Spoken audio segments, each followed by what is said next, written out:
control today. I have all the control, all the power. I can kick. There you go. No one can hear you. Fuck you. I muted you. Sounded like you muted yourself. You disappeared from me for a second. I was like, yeah, I was like, that was perfect timing. What? No. It's the right people. Hi, everyone. Welcome to Go Live. You know how it is. Should I even do an intro? Yes, I should. Why would I not? Sorry being late. Asa was late. GameOnDaily official channel, which I have no control over. Could said it in the chat. That's official. Shout out to 150 of you in the chat. We're about to get sourced, and we have a debut of a gentleman who is using the sun as his lighting. Yes. Ladies and gentlemen, welcome to Go Live, the gaming talk show where we will probably have dissenting opinions, probably from a man wearing a red shirt, and about Xbox tax and all sorts. Shout out to the ponies stealthily watching in the chat, and shout out to our biggest fan, Nick Marseille. I know you're watching it. You got your pen and paper handy. You might want to count how many times we say Xbox, but you might run out of ink. Welcome to Go Live. Asa, how are you? Why are you relegated to the bottom left corner? What's going on? Why are you leaving us? Have you given up on live? All of those, yes. Please don't give up on life, Asa. No, it's not. So we're running things slightly different because I need to cut my stay short today. I need to pop out after about an hour and a half. So I figured Gaz can handle it if we run it like this, more or less. It's probably going to be like my biggest mistake is to entrust anything to Gaz, but hopefully, yeah, we got some time, got some topics. So got a brand new guest and returning Kibsy, of course. So let's get into it. It should be good. Absolutely. I'm going to mute my camera though. I'm going to mute my mic. I'm going to turn my camera off, and I'm going to eat my dinner, and then I'll join you with the getting into it. All right, fine. I won't interrupt you until your camera's on. What's he eating? That's what I have no idea. Probably veg.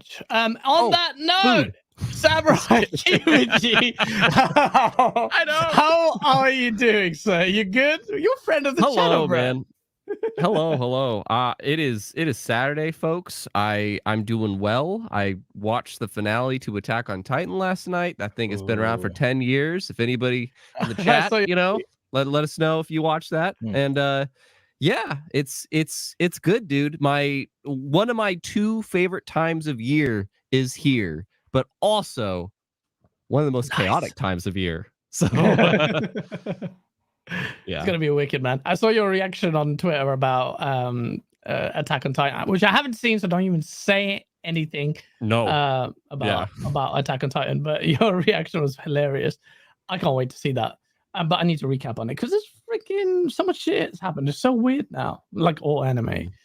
But last, certainly not least, every time we have a debut, we have to make some noise. We got B! 3-bit! I got your name wrong, Bob! 3-bit in the house! What's up, y'all? This demonetized us last time. Shout out to 3-bit in the chat. What you saying, bro? You good? Hey, man. Yeah, I've been good. I have to watch Attack on Titan. I've been, I purposefully been not watching the finale just so I have a lot to watch. I hate waiting every single week for a new episode. It's not me. So I need to jump into that. But yeah, I've been busy, man. For those who don't know me on this channel, I work in the gaming industry, commercials, all that different stuff. I've been with Ubisoft and worked on Fable, all the different things. And now I occasionally jump on podcasts. So glad to be here. Let's get it started, man. Can I ask, like, marketing or what?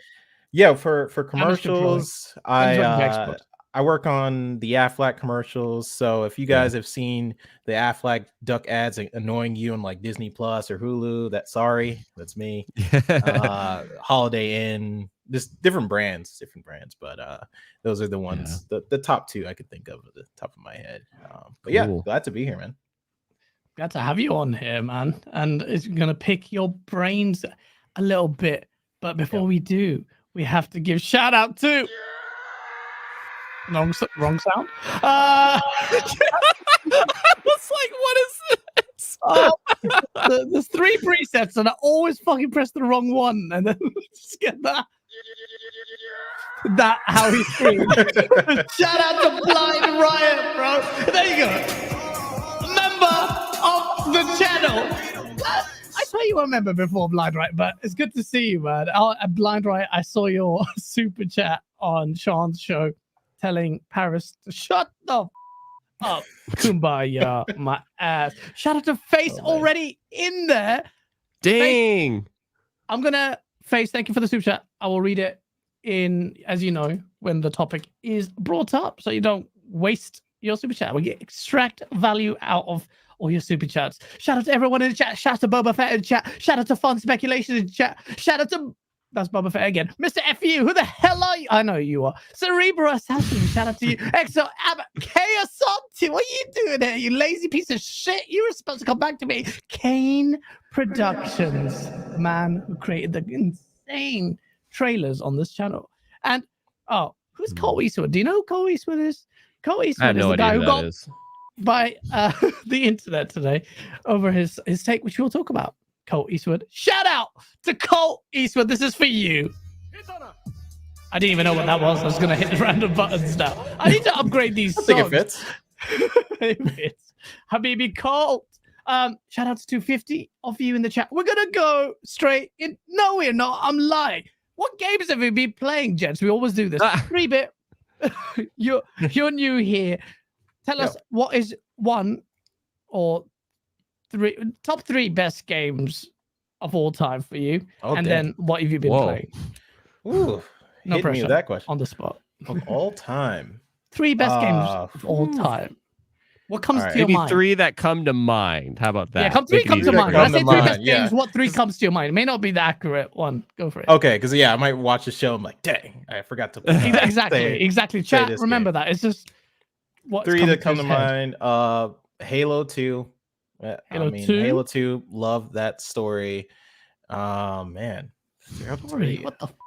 Anyway, yeah, go on. Yeah. I want to say Red Dead Redemption 2. That's another one that really 2. Okay. Yeah. Very good. Very good. You have to say another 2 now. You know that, right? Oh man. I mean, dang, I can't think of a third. Let me just say I'll just put Halo 3 in there. I like Halo 3. 2, Halo 3, and Red Dead Redemption. Yeah, just put it in there. So Bit and I are on a good start, you know. Bit and I are on a good start. If you guys know me. So what would you say? If I said immediately top 3 in your head, what comes to your mind, KBG? Halo 3. Halo 3, okay. Best or favorite? Yeah, that's what I was kind of going with. Top 3, whatever top means. When someone says top 3, the idea what game comes in your head. Undertale comes in your head. Undertale. And GTA 4. I don't know. GTA 4. Want to go bowling? The worst. You want to go bowling? Yeah. Oh wow, interesting taste. That was kind of a mixture of both favorites and besties. So I consider those different, but yeah. Oh shit, chat. What do you think about that? GTA 4. God, that's the worst GTA. You don't like the bowling? Oh God. Wasn't for you? It's like the best story, man. Yeah. And Halo story, 2 the story in my opinion, is the story is really good. Anyway, can we just talk about the Halo story? Yeah. Halo 2. Don't you dare say Halo 2 has not a good story. Don't that you was my dare. favorite. That is the best, hands down. That you literally can reach out to the Halo community and to tease that what I'm going to say later, all art is subjective, but if you poll the Halo community, they will say Halo 2 is the most. It just had a lot story. to offer. You had the Arbiter storyline, you had Master Chief storyline kind of intertwined by the end. The best part of Halo 2 was the Gravemind for me. Was that Halo 2? Yeah, that was Halo 2. Yeah. When he pulls Arbiter and Chief down underwater, that was one of the key like sci-fi like moments for me. I think that fine. But it just Anyway, it didn't end that well, did it? The finish the fight thing, and that always left a poor taste. well, it's a in my mouth. cliffhanger. It just depends if somebody hates cliffhangers, then they hate that game. But Yeah, I don't that's mind true. them. Yeah, because they left. But it wasn't bad. Yeah, it wasn't bad. Halo 1, even though it didn't have a typical story, I just felt it more because it was so new. The Covenant was so new. The Flood was so new. Halo 1 did have a lot of Sentinels. horror elements for sure. And the horror elements were good, minus library. But yeah, it was good. Like I wanna answer.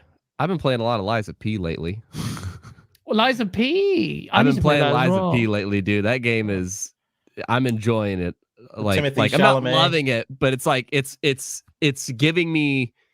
It's along a lot of games this year where it's like, this is exactly what I wanted. You know, it's not blowing me away. It's not going above my expectations, but this is exactly what I wanted. And I've gotten that a lot this year. So that's a good way of putting it, actually. I need to play Liza P.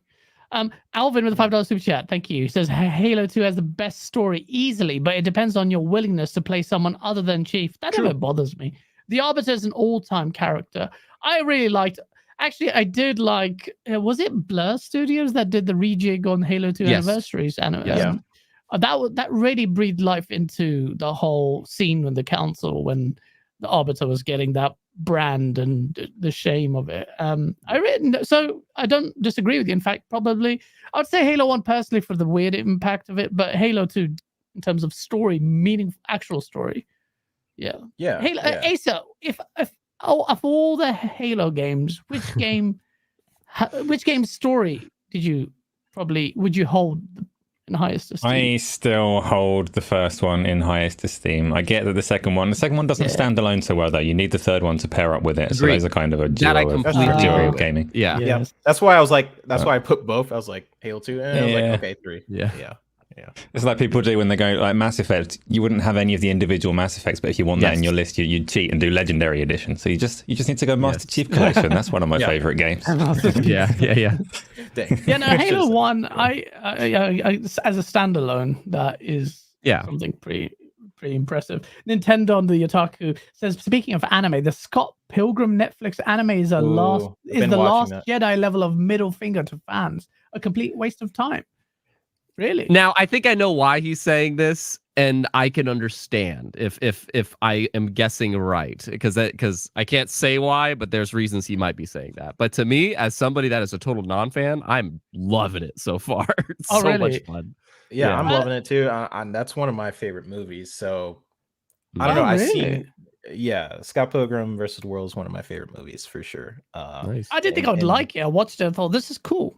That was me too. I watched the movie and I was like, cool. Yeah, same. What about, I love that. have you seen Blue Eye Samurai? I thought this is going to be like the Last Samurai kind of like weird attempt. And it's on Netflix right now. And it's pretty cool. But yeah, sorry, it's not an anime show. It always ends up becoming an anime discussion show. But what games have you been playing, 3-bit? Mostly been playing Alan Wake 2. Oh yeah, how are you finding it? So far, it's interesting me. I love true crime type, just whatever the genre of true crime, and it has a lot of that. You get to kind of solve the case as you're going along. I'm still pretty early in, so it's hard to say in terms of like how it fares to how the general public are receiving it. They're like, this is the top game of the year. Not yet. I don't see that yet, but I can kind of get what people are talking about, but I'm still pretty early in, but I like it so far. It has some of the what I loved about in the first one, where you kind of use the flashlight, you defeat the enemies, and that this game is a lot more horror than the first Alan Wake. I don't know if you guys have played the first Alan Wake. It seems a lot more. The jump horror. Scares always seem cheap to me though, and that game is like really on that. Like I was like, yo, calm down, man. Like, it is a lot of jump scares in this one too. A lot of like just flashes. out of nowhere. It's like the flashes are really. I find that really cheap. Not in the horror genre. This is kind of like everywhere, and it's not a problem like as such. But I just always hated the idea of jump scares. You know, one of the I've said this before, most likely I don't know, but I'm not a massive fan of horror movies, but the best horror movie I have seen to date I would say is The Witch, like 2 V's, The Witch, and that movie has maybe one jump scare. It's a horror movie, but the reason why it's scary is because it's unsettling, because it's so dark. So you and like weird. psychological horror then? It sounds Kind like. of, yeah. To me, that's the It- best. I yeah. love that, dude. Yeah. Yeah. It's just Yeah. like makes you feel uneasy and like weird. Well, have you played has Alan Wake that. 2? Yeah, and Alan Wake Okay, does yeah. have that. So I Yeah, just it feel does like have it's some. unnecessary to have that. It's like you don't need to do that. I'm already engrossed in this. What to me Yes. still seems like Yeah. one of the best looking games I've Yes. played so far. For sure. So- It does have that psychological aspect for sure. But it does and have those cheap atmosphere. sort of flashes of horror. so far I'm Yeah. enjoying it. It's a slow start for those who are like kind of jumping in and like, oh, what is kind of happening? But I was completely just in it. I was just Do you need to play the having first to food play and- it, as both of you have started? No, Do you I feel don't that think way? so. I don't Okay. think so. But what do you to guys glean think? the most out of it, because there'll Sure, always be obviously, like the references to the lines in the waters, like a river or some whatever it is that line is. That's really good. They do make a lot of references to Control, and I don't know Yeah. if that's a spoiler. And then they have references to the first one, but I don't feel like you need to play any of those games to kind of enjoy this game and understand its story. But it does help, obviously. You play Sure. the first Yeah. game. Yeah. Definitely. Asa, what about you? What have you been playing? I have been playing my first ever Assassin's Creed game today. Really? Oh, you never played Assassin's Creed before? Wow. I don't neither. touch Assassin's there you go. Creed because it started. Well, I don't like stealth games in general, which is not like a secret. I'm always saying I don't enjoy stealth in games at all. And that series started as the stealth series, and it kind of moved away from it over time. And I see that from the distance, but it's hard to pick up a series from the 7th or 8th installment or whatever it may be now. So I look at them and go, oh, I might enjoy this like Viking kind of vibe they've got going on. But it started as stealth, and I haven't got a clue what's going on. But then you say Assassin's Creed, and you stick on the 2 magic letters, and I'm all over it. Stick it in VR. Yeah, okay then. I'll try some stealth. Why not? I'll try a bit of stealth. Okay. So yeah, I've been walking around in that. I've not got very far. I think it's been a little bit overhyped within the little VR circles, but it's impressive. It's rare that you get a big publisher like Ubisoft touching the VR scene in general. They had like a deal with Meta to make this game exclusively for the Quest, and then Meta pulled the rug on the deal, but the game came out anyway. It's a weird little golden couple of months in the VR space, believe it or not. There's quite a lot of stuff going on this month and next. So oh really? Like this is PSVR kind of 2 at the forefront of it. or PC? PSVR 2 is getting a few of them. So December, there's a couple of days. So you've got 3 games in a row in the middle of December. You've got Asgard's Wrath 2 on the Quest, which is going to be a massive one in the VR space. You've got Arizona Sunshine 2, which if you've touched VR at all, then you're probably aware of Arizona Sunshine. It's like a relatively big name in that space. And you got Bulletstorm in the middle of December as well. Oh, so cool.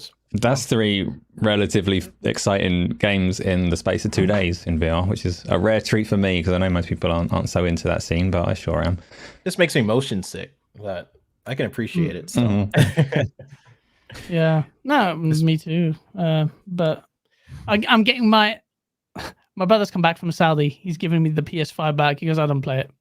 He's bored as well. So I'm going to be playing a little bit more PSVR 2 and GT 47 and see whether it's actually as hyped as everyone say it is, and whether I can handle that VR for any long period of time. Last time I could only handle one race, really.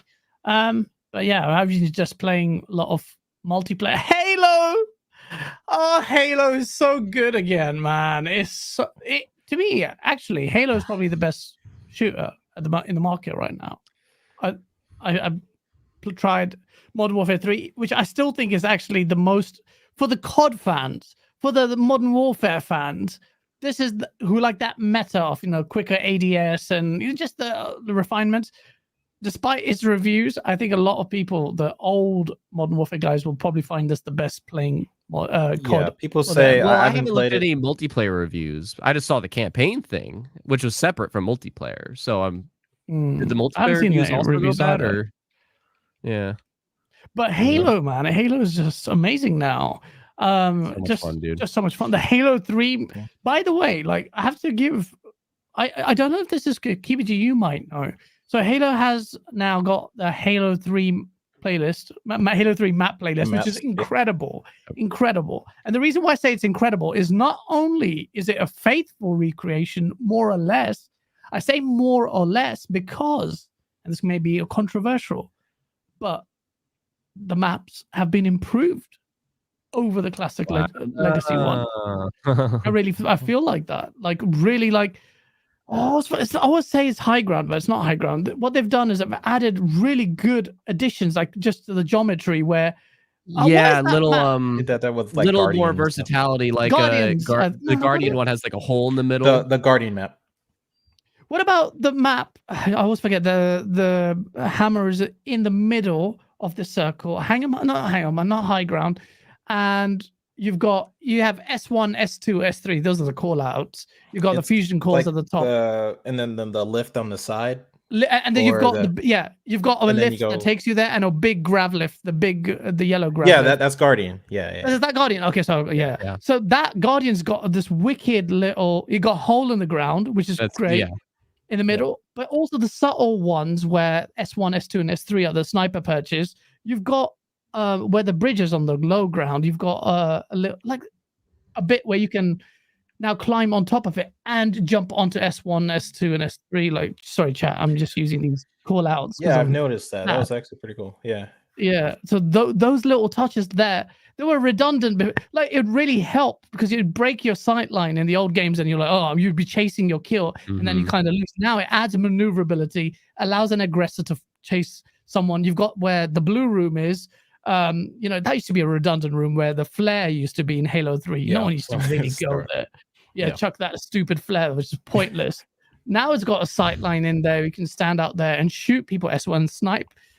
And there's loads of maps like that. There's the one I shared, KBG, the double kill and the sniper one. What is that?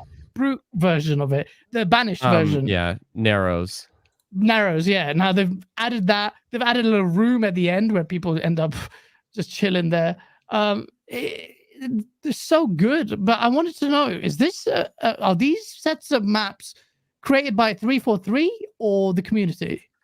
There was one of them that I don't know if it was made by 343, but it was like they had to hire somebody or something like that. But the rest of them, totally community made. So like 5 or 6 out of the 7 are totally really. That's amazing. amazing. I think only a few, like you said, like one is made by 343. That they hired, and then the rest are It's amazing. It's amazing, which is really cool because you could tell with the Guardian map. Like at first I was like, I hate the changes, whatever, as I was playing it, but you could tell they play tested it because Infinite plays differently than the other Halo. So you're like, oh, actually that kind of makes sense because now you can sprint and can jump higher than probably the other Halos.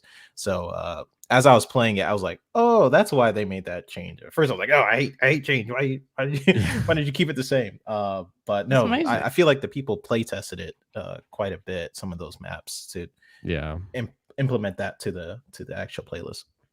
And it shows that the community is doing a better job than the developers in designing the maps. Not only designing, but being bold enough to refine them. And yet it doesn't get nominated for community support. And there it is, the transition into the first topic. Xbox. We're starting with this? Oh boy, okay. Right, well, you've started it, yeah. And look, the Game Award nominations came about.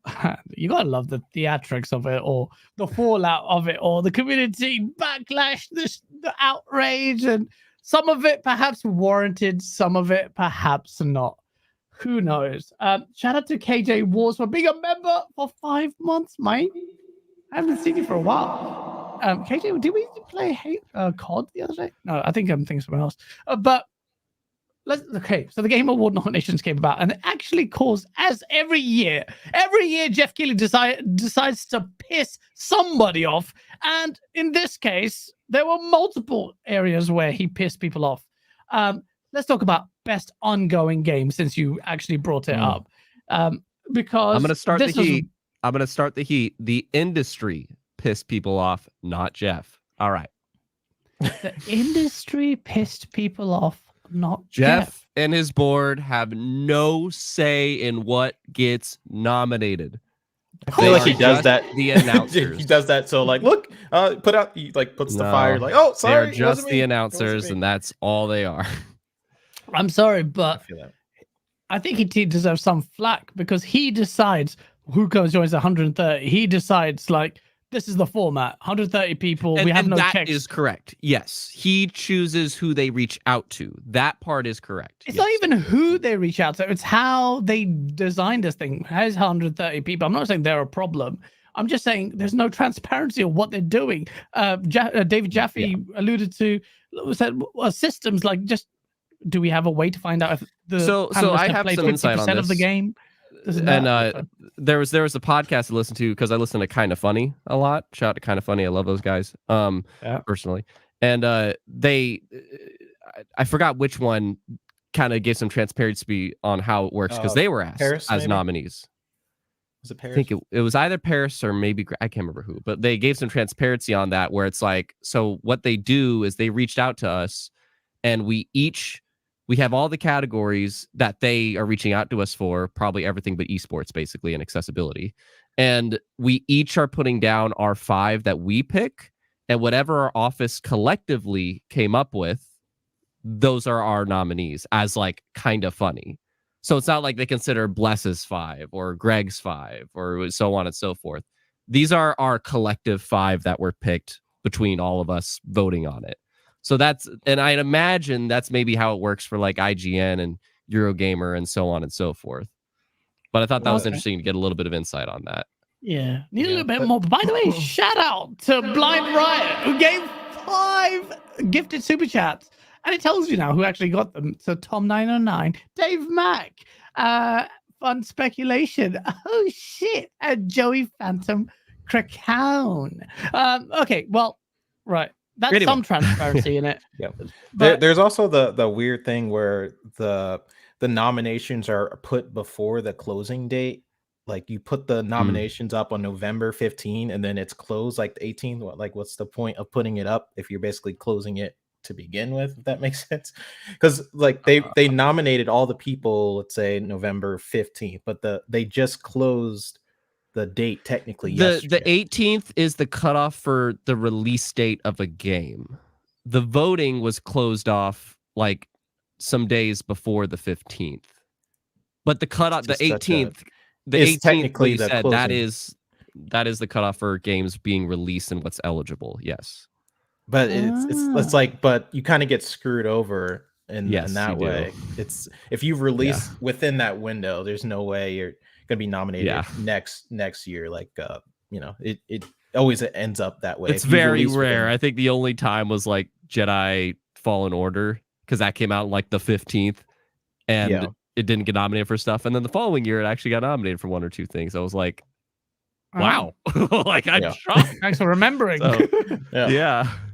Shout out to Silent Cypher for becoming a member. I need no sound effects. But okay. Well, the first one. Let's just talk about best ongoing game. This game, like this category, pissed people off. First of all, primarily because Destiny 2 was on the list. So much so that even Destiny's former community managers came out and said, "Lol, what's going on here?" I was gonna say, I think people were more pissed about community nomination than ongoing. Were they nominated for ongoing too? That was actually the community one, yeah. Sorry, I'm confusing the two. So best ongoing, let's talk about that very quickly. Sorry, best community one. Why is that an issue? Because Destiny 2's community is shit. They're not doing good work with their game development. Look, from an outsider looking in at Destiny 2, which I boycotted ages ago, it looks like this year a lot of people were complaining about the content in Destiny 2, like the content regarding like the expansions. They weren't that happy about it generally anyway. But the community stuff, I guess, was leaving a sour taste in people's mouth because there was massive layoffs there as well. So I think that's the main reason. What's going on? Is that the reason why? That's main reason for me why I was like looking at this category, like what? And you have to think about the timeline of when they were voting on this. It was around the time of the layoff. So they had to look at the layoffs like, 100 people got laid off. Most of the community people at Bungie got laid off, and you're still putting this up for a category of best community support. Like that to me, I was looking at it just like, really, that's a little weird. To put best community support after you just laid off the community support, So Yeah, and there was like it felt- 100 plus people. It was just a little. It's just an awkward moment. Yeah. Yeah. And awkward moments galore were present because then, very briefly, the best esports one, they hired someone like some coach or some leader, and the guy's like, I haven't coached here for a year. Why have you nominated me in this? And that was so embarrassing. It's like, you think you'd have done your homework there, but it goes to show that's a huge slap in the face of Geoff Keighley or whoever decides who to nominate. That's terrible. But then the best ongoing game. And Cyberpunk, Asa, why the fuck is Cyberpunk a best ongoing game? Because you got the DLC, which is great, but that's DLC. Ongoing games suggests like it seems like it should be relegated to games as a service.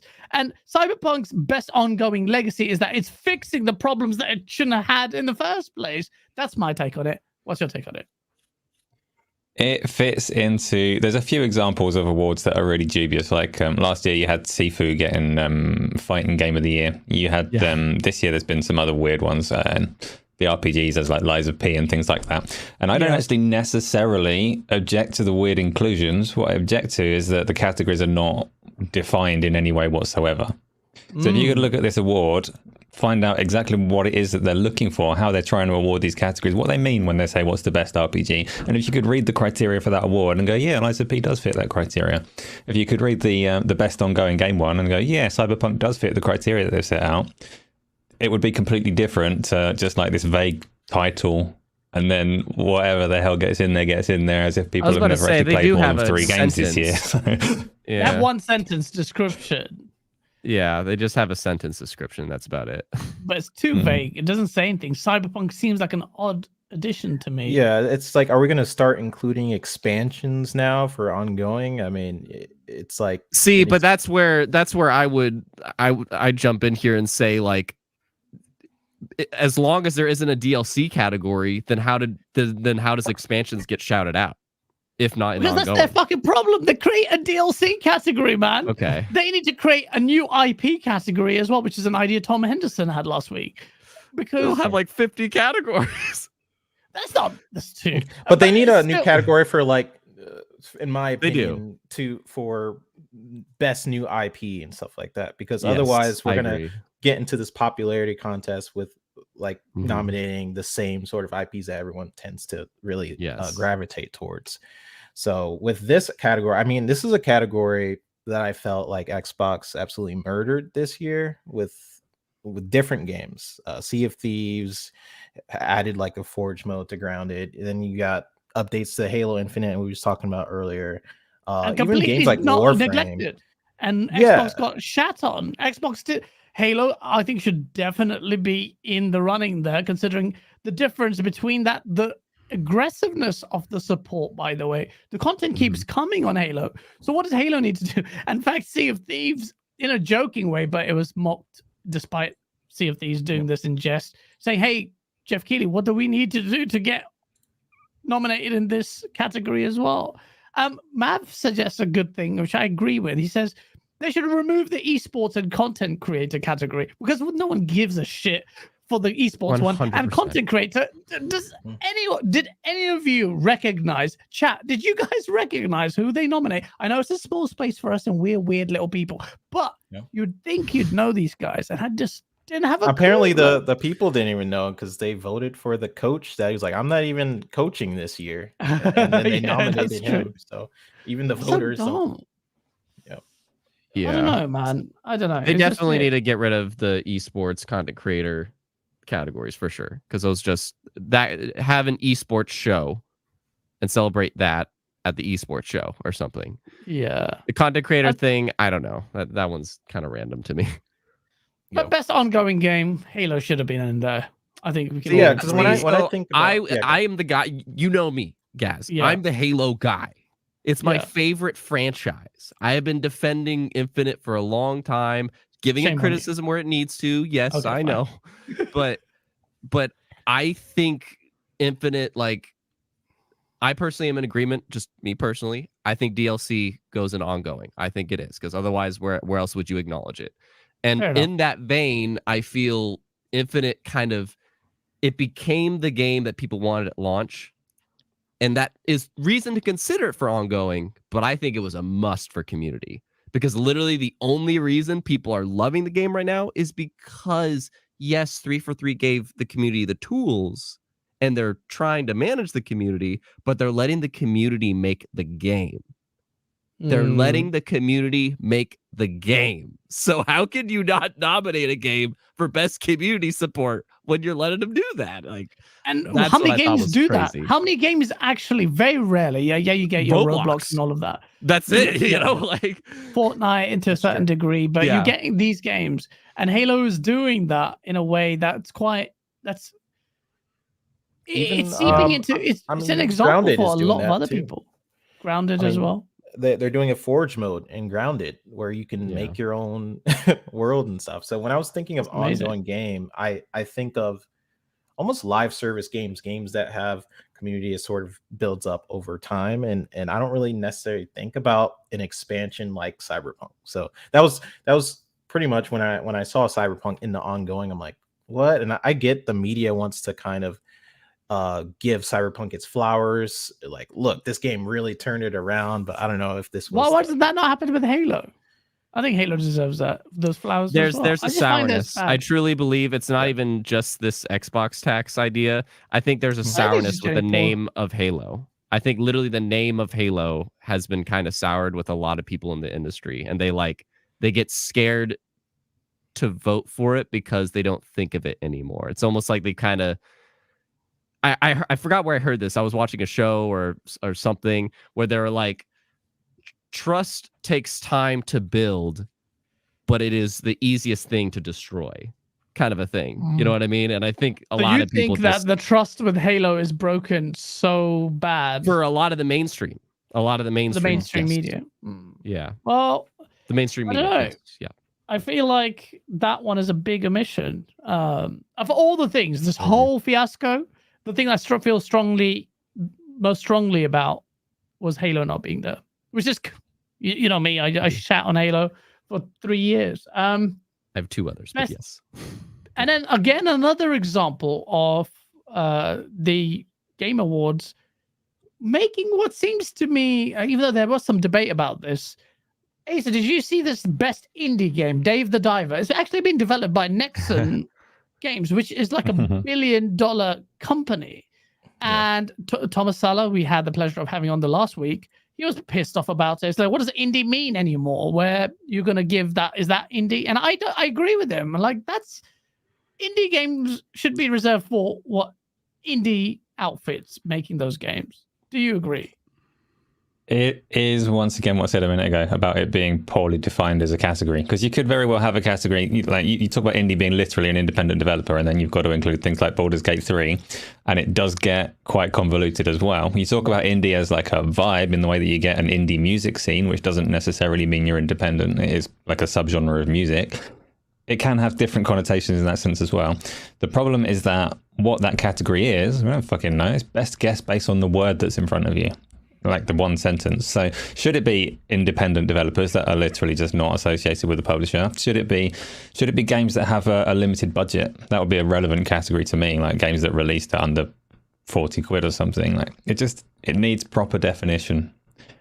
And that's the a problem. studio backed by a massive publisher probably shouldn't sit in that category by my interpretation of it quite now, but it is open to interpretation, which is a problem. Maybe it's like the scale. Maybe that's what they need to do, is establish maybe like, I don't know. Like, I think Ace is on the money. They need to feel like define that underneath bit a better. certain budget it would work. Yeah. Because Dave the Diver, the developers came out and said, like, yeah, this is not an indie game. So the fact that they came out and said that, did come out and say that. yeah, they said this is not an indie game. So I mean, it deprives it needs to be plenty of clearly indies from actually appearing there. And the problem is, like you're saying, you're absolutely correct. A lot of this is subjective assessment and meanings. And everyone, it's all subjective anyway. But when you don't clearly define, which is something we've been saying for about the last 3 years, if you're not clearly defining what the parameters are or what the panel are voting, or if they even have any categories, and they're just plucking things out of the thin air, then that's where you're going to get a lot of consternation on this. I will say as well, though, like this, we're talking about the kind of side categories that people might not think about in terms of the definition of what it is and what it means. I do think this applies from top to bottom. The Game of the Year award right at the top is not well defined either, because there's no indication of whether you're supposed to value like innovation, scale, popularity, critical reception, all of these kind of things. It is at the top a vague category, right down to esports coach. Do you need to be an esports coach to be eligible for this award? Nothing makes any sense from top to bottom, and it is an issue in terms of legitimacy of them all.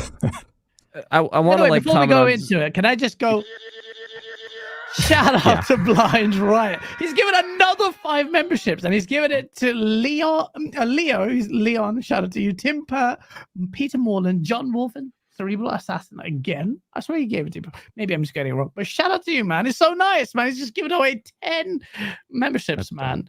Sorry, KBG, what were you saying? It's just so give just him just hugs in the chat. There should be hearts in the chat. The whole like defining thing, like Imran Omar in the chat said, because I was saying, because he's like, the only indie game that was in there is Sea of Stars, and I'm like, Cocoon was totally indie, and he's like, good game, but it has a publisher. There are so many fantastic indie games that had a publisher, but it's if a game has a publisher, does that mean it's not indie? Does an indie game have to be literally from 10 people in their garage and they are self-publishing it? In my opinion, silly. Yeah, so it's like that's what I mean though. It's like the definition of indie is all over the place. If a game has a publisher, then it's not indie. I don't know about that. People start to refer to indie as a style of game now. Like, oh, it's 2D, it's side scroller. Yeah, that's indie, and that's not. Yeah, that's what I was gonna say. Style. Yep. That's true, and that's a big mistake we shouldn't make, in my opinion. And when I say mistake, I'm thinking of it in the sense of equity and fairness, giving indies the right time to shine. And like also Pentiment seemed like it was totally an indie style game, but that was technically a first party Xbox thing. Like Nintendo on the Otaku. The outfit was small that made it, but the resources available to them were considerable. So I would not have any issues with Pentiment not being nominated. Was Pentiment nominated last year's indie? No, not for indie. No. It missed the deadline. But maybe that's because it was by Xbox. Oh. Like the Otaku in chat, it's like it just can't come from a big publisher. Maybe. Like that's what Annapurna is known for. Annapurna and Devolver Digital, they are like the indie publishers. Yeah, exactly. That's what they're known for. So yeah, no, absolutely. You can't make that rule. That's a bit silly. Shout out to 500 of you. The chat hit the like button, man. Best RPG, that also drew some criticisms. Lies of P. I mean, Lies of P. Like then we go back into this freaking existential debate on what constitutes an RPG, and it's just like, but Lies of P is a weird one. No, you're playing Lies of P, KBG. Tell me. I debate because so my roommate walks by and he saw me have a conversation with the character that he hasn't met yet, and I had to make a choice there. I'm like, oh shit, should I tell him to go here or go there? I'd say those choices, and yes, how you customize your character are the two RPG elements. But I think RPG is another thing over the years that it's becoming so hard to define. Yeah, and we all have different ways of thinking of it. Is it making choices that impact the story? Is it customizing your character to play the way you want them to play? Is it like people say AAA games are an RPG? But if Spider-Man 2 is an RPG, the difference with that is that you can literally get all of the upgrades in that game, and that is your path. In Lies of P, you're not going to get every single upgrade. You can if you play the game a shit ton, but more so you're customizing how you're going to fight. And it's like, is that the RPG element? BG thinks it's an RPG. Like I could see the argument for it is what I'm saying, but it's like, yeah. Modern day games, most modern day games are but have RPG elements nowadays, so it's kind of difficult. But go ahead. Yeah, I don't know. I've not played the whole RPG and what is an RPG debate is very tiresome because it goes round and round in circles all the time, and I just look at it like Tim Per, he's like, I've seen a lot of people say this. Octopath 2 absolutely got snubbed. I've heard that a lot, and I would say Final Fantasy 16, from what I've heard, is barely an RPG. Yeah, biggest snub to me of the entire year And I'm not saying Agreed. that in a negative way. As much as you want that to be in a spice Yeah. way, I am saying more one of an RPG than one of the biggest snubs this year, if not the biggest snub to me personally, maybe even more than the Halo thing, Final Fantasy 16 not being in the action category. Get out of here with that shit. That game, So are you kidding in me? the RPG category, it should be in the action. I would have put Octopad 2 instead of Final Fantasy 16 RPG and move Final Fantasy 16 into the action category over That would be Dead funny. Island But good. 2. Dead Island 2 in the action category. It's a good game. It's a good It's game. a good game. It's a good game, but like best action game of the year, I don't know. This is It's just a not gonna tricky win year that. in general because this was probably one of the best years in gaming. 2023 just had yeah. so many amazing games, so that's why I'm even more critical of this year's Game Awards, just because, like, listen, you've had so many amazing titles to choose from, and you're choosing these. Yeah. You know, No, that's just how I'm looking at it. I thought they had an abundance of choices. There are going to be loads in there, and they still kind of fucked it up, really. Lao Shimazaki, thank you for the 500 yen. He goes, Final Fantasy 16 movie is now an RPG. Western gamers are quite special. But the big one that caused some beef. The big one is the reason why the Xbox tax is all coming into play, which we said on the show we didn't think it was going to get nominated, and it didn't. And the outrage was still considerable, understandably in many ways.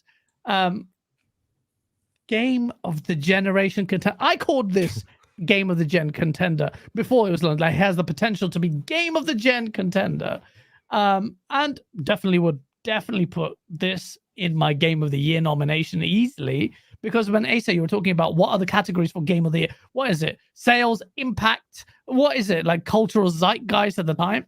Starfield got, and I feel not that strongly about it because, well, let's get your view on it. Starfield didn't get Game of the Year didn't even get nominated. This Game of the Gen contender then becomes Game of the Year contender, becomes relegated to none of it. It doesn't even get nominated. Well, a game that we said was so important for Microsoft, probably in the foreseeable future, based on stood the best chance of dismantling a lot of narratives. Critically, we know what happened with Starfield. It started off really well and just went, the reviews were down and down and down. Although, let's be fair, remember, the outliers of the reviews in here and the way weighting works really caused Starfield's reviews to drop. Incidentally, 5 publications that didn't get the review scores reviewed it the lowest. And then Jim Sterling did whatever the hell he did. But even despite that, I think the Metacritic score, I've said it before, is actually fair for this game. But Starfield didn't get nominated. And the reason why I say it should be is because of impact. We've talked about this for loads of times, and I feel like Starfield had and still has an impact. Like, it was a big moment. It was a big game. It was people were enjoying it. People were sharing their experiences, and it didn't get it. And that's where the Xbox tax comes in. And I've got my view on it, but this is about you, gents. So I'm introducing this in a very weird way, but 3-bit. Yeah. Talk to me. Are you mad at Starfield getting snubbed? Be honest. This is an honest space. Don't lie. If you lie, we know straight away. We can tell from your facial muscles. You're twitching here and there. Be honest. Were you salty? No, Were you salty? I wasn't salty about Game of the Year for Starfield. I had a feeling it would not be up there, just based on the media critical reception. The same reason I think why Hogwarts wasn't in there. It is what it is. It's like a sort of a popularity contest. It's kind of what I've been kind of hinting about with other categories of how this whole voting process kind of works. Like I for one think Starfield should have definitely been in the music category, at least. 100% agreed. Totally 100% agreed. Yeah, and that Spider-Man we had the 2, Orca which I show. haven't played, got nominated for that. Is that got good music? I gotta Which look one at the has other Spider-Man category. 2? I thought Spider-Man 2 soundtrack. I was just listening to it while I was playing with the bud the other day, and I'm like, this sounds like a freaking straight up film score. This is dope. Oh, really? Okay, I'll take it back. Yeah. It's surprising that There's not a wasn't whole lot in in there there. because Geoff Keighley there not? had the. I don't think it's in Wait, there. hold on. Let me see. No, sorry, I was just saying the Spider-Man 2 OST, I've listened to a fair amount of it when I was doing the review for it, and it is high quality, but there's not a lot in there, and there's not a lot of variety in there. It's quite a short Yes. All right. compact OST. I'm surprised it was nominated, but Yeah, for best music category. I was really surprised Starfield wasn't in that category, considering Geoff Keighley not that long ago had the orchestra for Starfield on the Gamescom one night live. So I was just like, oh yeah, for sure. Yeah, that's gonna be there. You know, it's just stuff like that. I don't know. Phil Spencer, why are you Like, nice why? to this man? I know you need to be there, but he takes the piss. You go to his show, he takes the piss out of you all the time. He's going to have you on stage, and are you going to do the same thing you did last year and just hand over awards to other people? Can I say that? That's what I literally thought of this like a couple days ago. I'm like, this is gonna be really awkward when Xbox like shows up at this event, and then He's going to be like, Bonnie, you Like, can go. nothing. well, I it's don't good know. to be here, guys. We didn't get as many things as we wanted, but here's a It was better trailer. than last year. But I do agree with Yeah, the music. yeah, it'll I be thought the better music was last year, amazing sure. in Starfield. I can't believe. Yeah, like that I had a it didn't feeling get Game of the nominated. Year. I mean, Game of the Year. It's just stacked this year. Like 2023 is completely stacked. I personally love Starfield. I think it's my game of the year. But I'm not gonna put my game of the year. What the like Baldur's Gate 3 is probably gonna win game of the year. In my opinion. BG3 is one. Everyone knows that. Everyone knows Yeah. that, apart from Huggy. Everyone knows Baldur's Gate 3 is one. But the thing I have an issue with, and BG, you can suck my dick from the back, is Resident Evil 4. Yes. Like, I know it's a good game, but I just don't like the idea of remakes being in the Game of the Year category, especially in the and Armored Core wasn't there. And I was just like, fuck.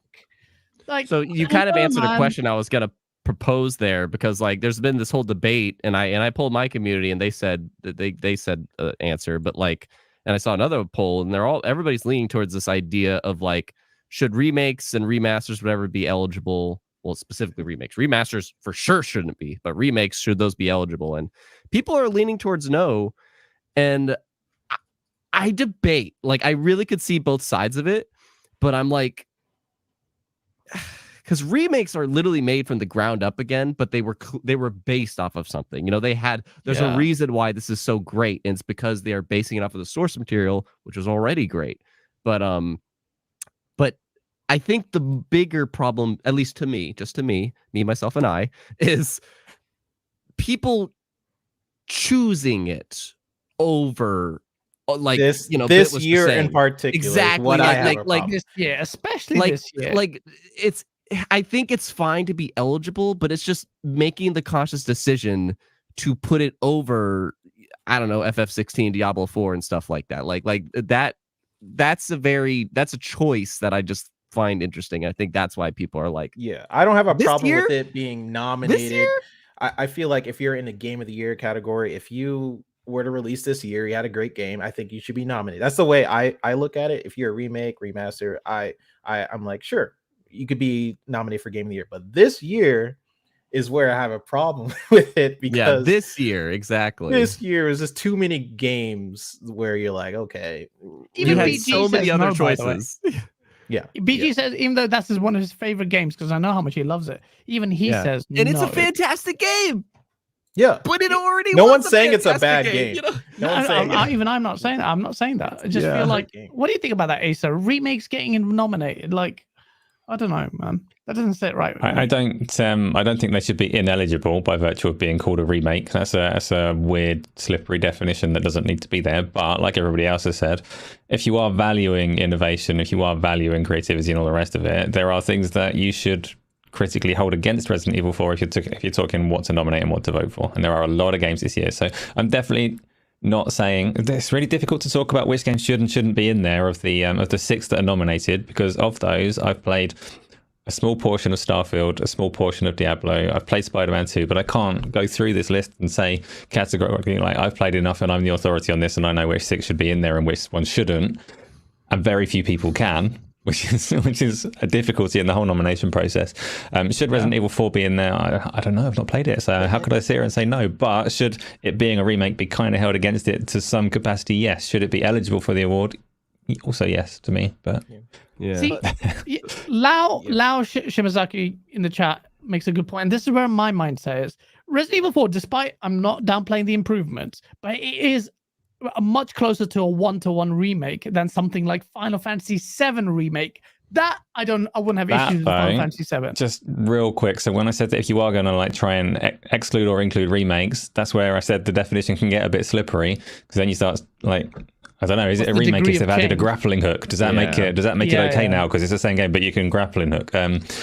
So it gets slippery if you try and make a fine line like that. It's also the problem where you have all these different journalists and people picking the game, and they say they want new IPs, but every single game in this Game of the Year is a sequel. It's a sequel, it's a remake.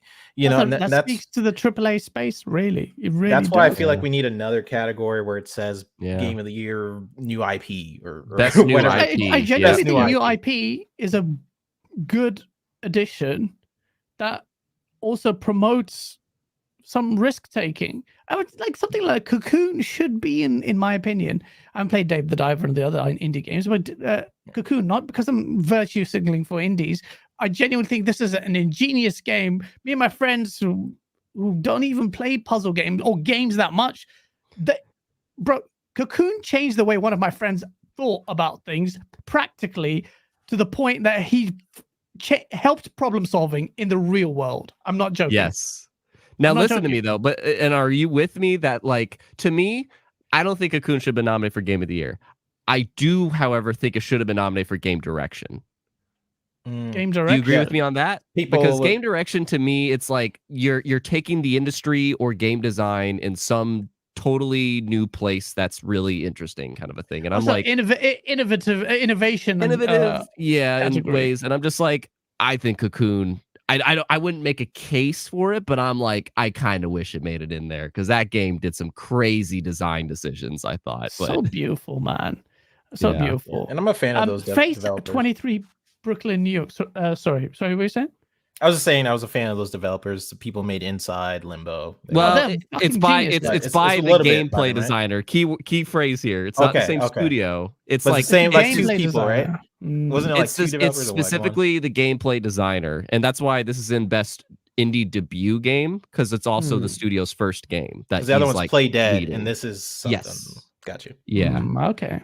Face 23. Well, before I read yours, Face, let me read these super chats from Spartan Ghost. He goes, the Xbox tax is real, but Starfield was subpar. I asked Cole Eastwood on the show, BG and Cole, you're both in the fucking chat. Yeah, fight.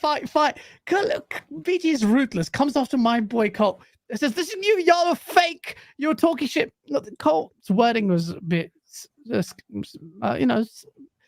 always shit on Twitter. I'm sorry, Cole, but your wording is shit on Twitter and your tweets suck. But Cole is very forthright anyway as well, because multiple times on the show when I'm like on XNC, I asked him very clearly, Starfield or Cyberpunk, which one's the better game, including the new DLC? And he repeatedly said, easily Cyberpunk. And if we can say that and assess Starfield's hype, and Nick must say, you can put all the fucking faces on my faces you want. I've been consistent in saying this. Starfield just didn't hit the levels that it needed to. It really didn't. It didn't match my hype. Didn't match a lot of people's hype. But, so I do agree with you. But it's still a great game. Still a great, excellent Bethesda RPG. I'm not worried about the studio. But having played the other Bethesda games, and this being the first one I completed, I will say, next time Todd Howard tries to hype me up, I'll be like, wait and see. I'm going to wait and see. Deadly Headley, who's being a member for 16 months. Shout out to Deadly Headley. I saw your teleprompter. Good purchase. He's taking YouTube very seriously. Please check out his channel. Because, of course, the tax is real. Why do you think... Who do you think paid for Colt's Xbox Illuminati dinner with Greenberg? Happy Saturday, lads. Have a great show. Shout out to Deadly Headley. Oh, Colt Eastwood, I'm sorry. Spartan Ghost again. He says, meant Starfield was subpar. Damn keyboard. Oh, we've sussed it out. And then, before your super chat face, Light X, thank you for the $2 super chat. Remnant 2 should have been nominated. Ericus for the win is getting pretty sauce on that. So yeah, BG says, don't hype a game and then wonder why it has high expectations. All I'm saying, it's a simple concept people struggle with. I agreed with BG. I got murked from all angles. Pony's coming at me, and then I've got the Xbox guys coming at me saying, why are you agreeing with BG? Why do you hate BG? And the ponies will say, probably because I'm like the Xbox equivalent of BG in many ways. I agree with BG a lot of the time, and I'll just ride or die with that guy until he does something stupid. But so far, BG has been on the money as far as I'm concerned. Face 23, Brooklyn, New York. Thank you so much for the $20 super chat. He goes, in my opinion, and this is where I'm gonna, where the source comes in. Xbox will never be number one. This is Face saying this in gaming, despite a lot of Xbox fans who think that this will happen, especially with Microsoft buying up publishers to try and buy their way to the top. People are liking Xbox even less now. I don't know where he's getting this assessment on the liking and affinity with the Xbox brand. But Asa, do you have any comments to add on that? This game award, does it have a meaningful impact on the perception of brands? Do you think does the prestige of it makes an impact? Do you also agree with Face? What? I don't understand the question. No, sorry. Does the Game Awards have a meaningful, yeah, it's meaningful in the industry. I don't know. That's a tricky one, because obviously Geoff Keighley's done a fantastic job in the hustle of making this the awards show that we've been talking about for the last hour or whatever. But the industry would recognize the DICE Awards, the Golden Joysticks, the BAFTAs, and all of these other kind of things that have more prestige to them, I think. I don't think this one's within the industry got that prestige to it because of these problems that we're talking about. Is it good for the brand, though? I mean, millions of people watch the show, so yeah, having your games getting applauded, it's getting applause. It's an opportunity for, say, yeah, my game's good. Look at all these people saying that my game is good. Go and buy it. Yeah, of course, it benefits the brand in that way. What else did you ask? Yeah, but what do you also think about the perception? Or he's saying that he talks about perception, that people don't like Xbox. Obviously, he's very PlayStation. People don't like Xbox. So the whole Xbox tax conversation summed up. I don't know. I keep seeing week in, week out Colt's chart of review scores for Xbox games, putting them neck and neck with PlayStation games, despite a broad perception outside of the media that maybe they're scoring lower than they are. So that kind of dismisses a lot of the Xbox tax talk to me. It means the industry as a whole is scoring them on a par, and where that perception is coming from. They have very different social media presences, Xbox and PlayStation. So I guess part of it, we all laud them for their social media presence. We are glad that they're there, and we're like, yeah, they're doing all this marketing or whatever. And like BG says, that it builds a lot of hype for the games that they're going to release, but it is a double-edged sword, because when they have that much hype around it, you also get a negative ripple across social media when things don't quite pan out and all the rest of it. So I don't think there is a big Xbox tax. I do think that they have, particularly in the echo chambers that you walk, more visible when things do go wrong in the social media space. Yeah, facts. Yeah. Oh wait, are you agreeing with me? But no, it's true. No, you're correct. Generally, like I said on XNC this week, I don't feel like there's a mass injustice, guys. I just don't think it's that. I do think that they are big public. IGN fuck up way too much. I think IGN generally are shit anyway. But IGN fuck up a lot. And then you get these, there is like a hate boner a lot. And it feels like, but I will say, look at the start of this gen. The narrative had switched, even amongst the media. The Xbox was like all the anti-consumer moves PlayStation was doing. Xbox was getting its flowers generally. I thought it was like, yo, this is welcome to Xbox One generation PlayStation. Now you know what it feels like to get fucked. But Xbox fucked it up. Xbox didn't hit the momentum, didn't have the exclusives at launch, and the power narrative didn't do that well. So I I don't give a shit that much about the tax because I don't want to, as an Xbox fan, playing the victim is so lame, man. Like, it's so fucking lame. And crying is like, wah, wah. And that's all I hear about. When I see Xbox tax, all I hear is wah. I'm like, fuck it. Who cares, bro? Look, to me, in many ways, Face is right. Guys. They're a multi-billion-dollar industry. I'm not going to feel sorry for them. If there's inequities, yes, fine, call it out. You've drawn attention to it. But Xbox, just fucking fix the problem, which means just go harder. Go harder. You have a much higher standard. We get it. Halo has a much higher standard. We get it. Fucking prove it. Or don't and cry. I'm not going to cry for Microsoft for fucking not delivering, even if it's unfair. Fucking do it. Just like, I don't get it. Xbox guys shouldn't play the victim. It's a sad look. So Xbox tax acknowledging it to a certain degree. Fine. Everybody here, which is completely fine. But I mean, I go back and forth with it. Like, I agree with Gaz when he says like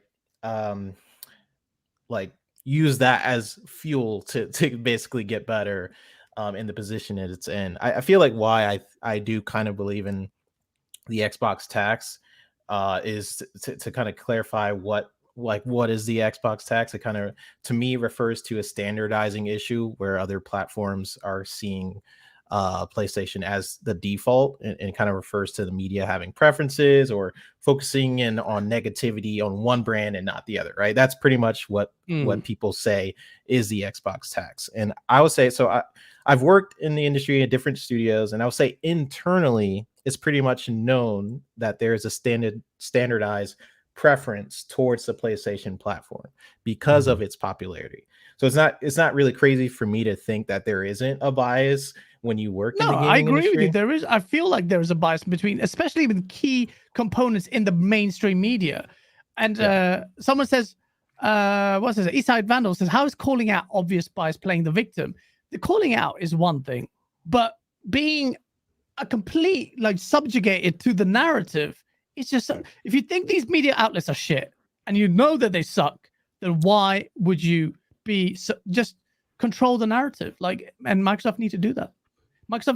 Fuck. And see, if I can jump in, and that's kind of where I sit on things, is like, because people say, and I'm a person that absolutely loves the Game Awards. I do. So, and that's where I might be the unique man here. But the thing is, I see people saying, I think somebody in the chat earlier said it, completely fan voted awards are the way to go. There are people that will totally disagree with you on that. But if that's what you want, then look at the golden joysticks. That's by nothing but just fan votes.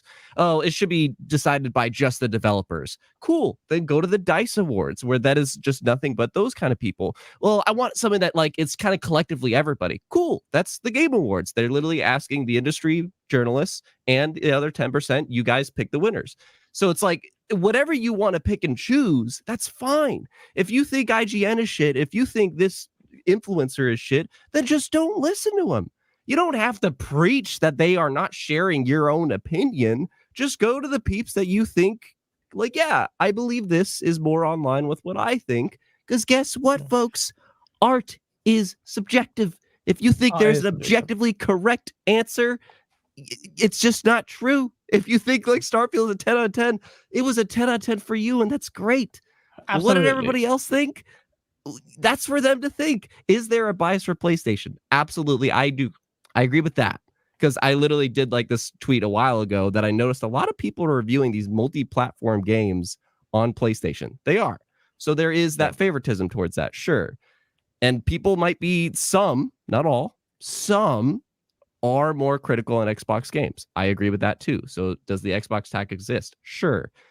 But I'm just not one of those people that wants to complain about it loudly. Just like I wasn't one of those people that wants to go on Halo Infinite. If people want to do that, go for it. That's just not me. But yeah, my complaints on the Game Awards, everything I'm saying, first off, I like anything that has anything to do with gaming. I love gaming. So every year, what Geoff Keighley is doing. He's actually propping up the gaming industry in a way, and I like that. I just want better for it. I want a category that has No, absolutely. best That's new a different IP thing. and That's a things different. like Do that. better. Yeah, that's a whole. That's a absolutely. different thing. Yeah. Blind Riot says KBG is the white Paris Lily. Can I hold your hand and sing KBG? Dude, I do Kumbaya? line up with Paris a lot. I have to admit, a lot of the That's things he says, I line up with. So you've just said you're wrong a lot of the times. Thank you for that. Listen, chat.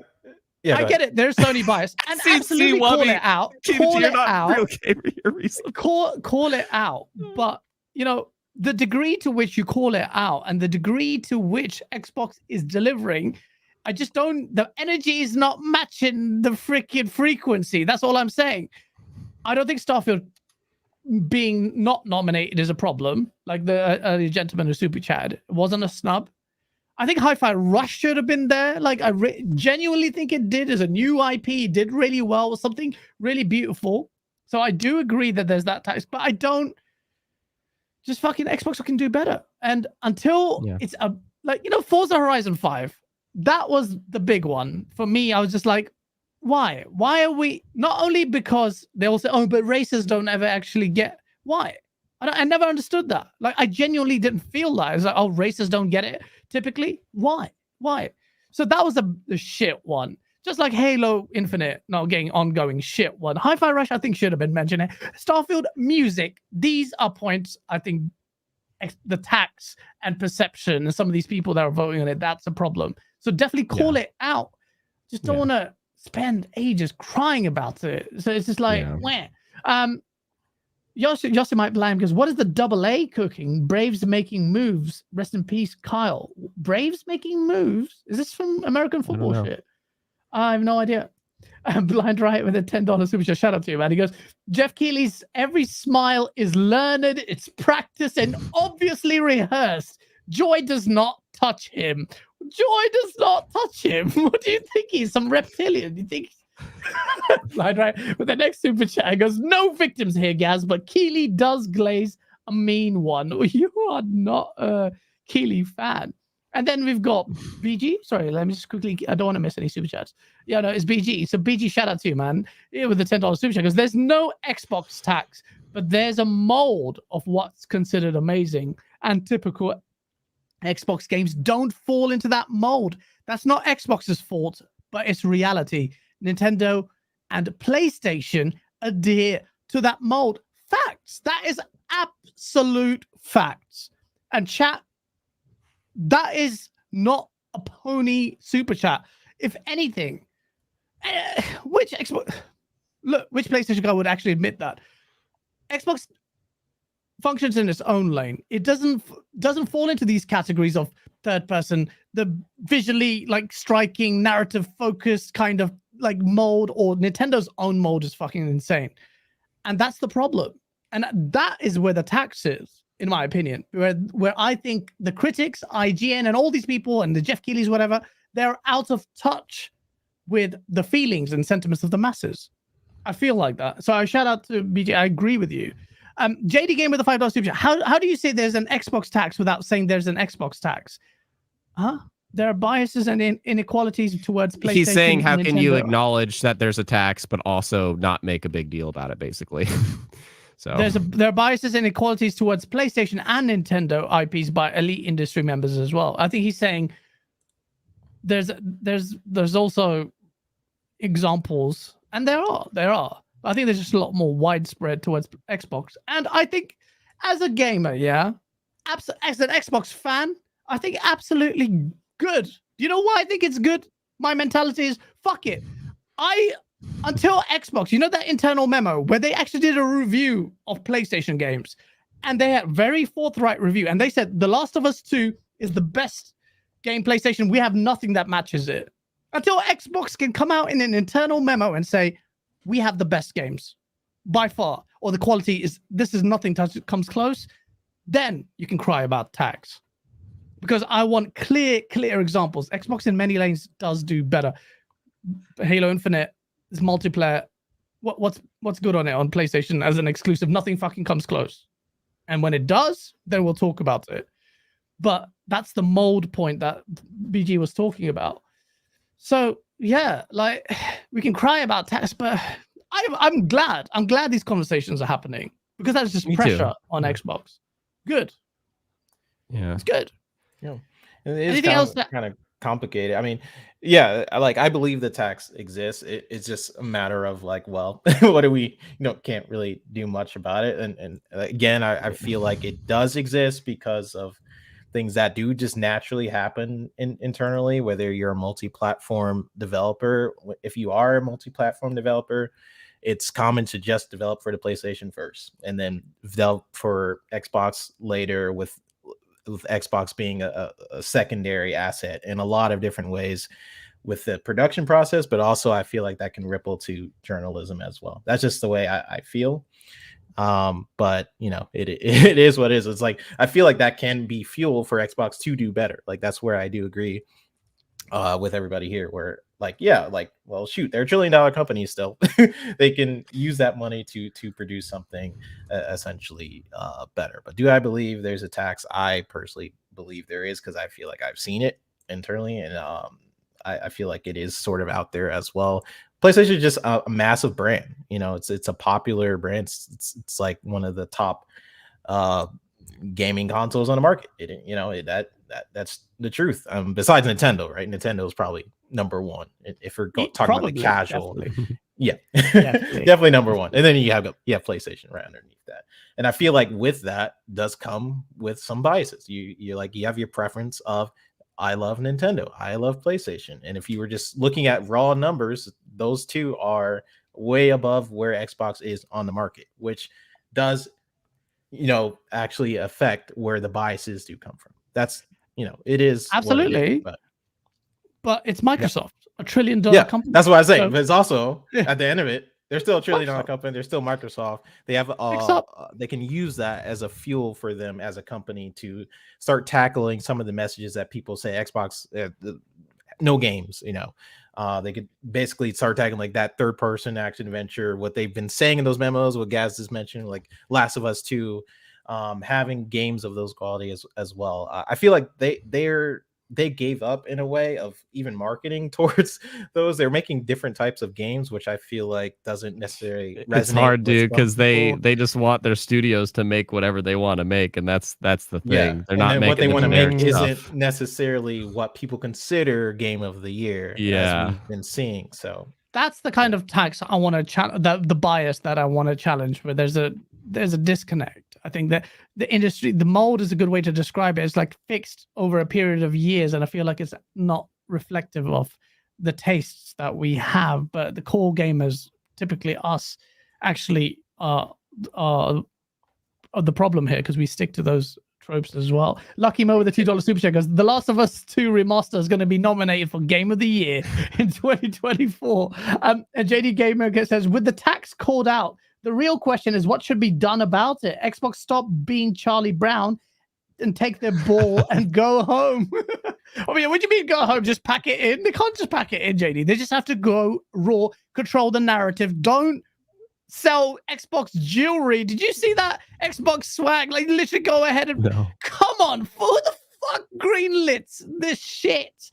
If you did a PlayStation one, that would sell out, by the way. As of now, Sarah bought. Fuck's sake, Sarah, what are you doing? JD Gamer with another $5 super chat. There is an Xbox tax. You can't say there are molds that change based on what any specific platform is doing at that time, while saying there is no tax.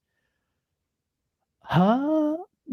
Well, the molds aren't changing. The molds are not changing quickly. Face, I haven't missed your super chat. I'll definitely read it. Blind Riot, we go with a $5 super chat.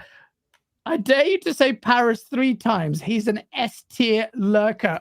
Facts. Paris is in every freaking podcast he's watching, like Eyes of Sauron or Ears of Sauron. He's listening. I know you're there, Paris. It is what it is. Justin Pipe, thank you for the $5 super chat. 3-bit has a Braves hat on. Why did you fucking say anything, man? It's a baseball related.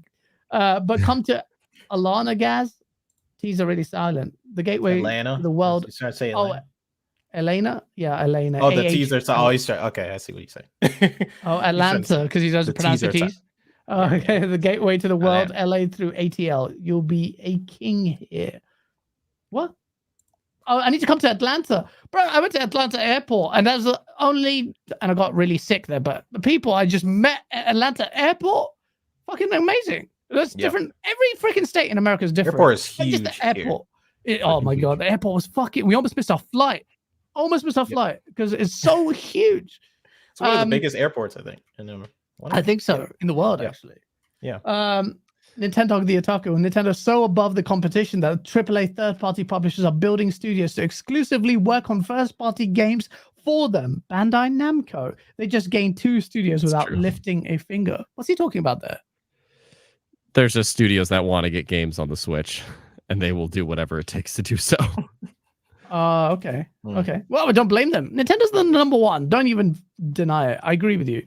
JD Gamer with a $5 super chat. Would you say a game gets 5 extra Metacritic points for games in certain genres? Yes. Not 5, but certain. I would say that. Narrative-driven, action-based, graphics-heavy games. Absolutely. Absolutely, I would say. Media be loving them third-person action-adventure games. Yeah. Bro, if you have a title. Asa, do you agree with that? Like some genres always have a natural bias towards scoring with critics that they would weigh them.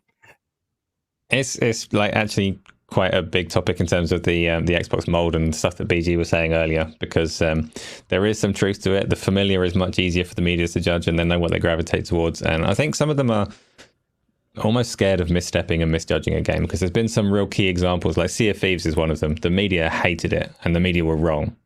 They just didn't understand what that game was. But you look at the success of it over many, many years. It's one of Microsoft's biggest games. So to look at that critically and say this is a bad game, you were mistaken. Sorry, broad media. It had its flaws. I'm not saying it didn't. But if you're trying to analyze it critically, it clearly had things that it was doing well as well. So there is some truth to that. Certain genres do better. There's also like reviews and scores and all the rest of it. I think most of that is kind of nonsense anyway, because how do you measure these indie games, independent games, Dave the Diver versus Spider-Man 2? I know that's not an independent game, I'm being facetious, but how do you compare these directly on the same scale?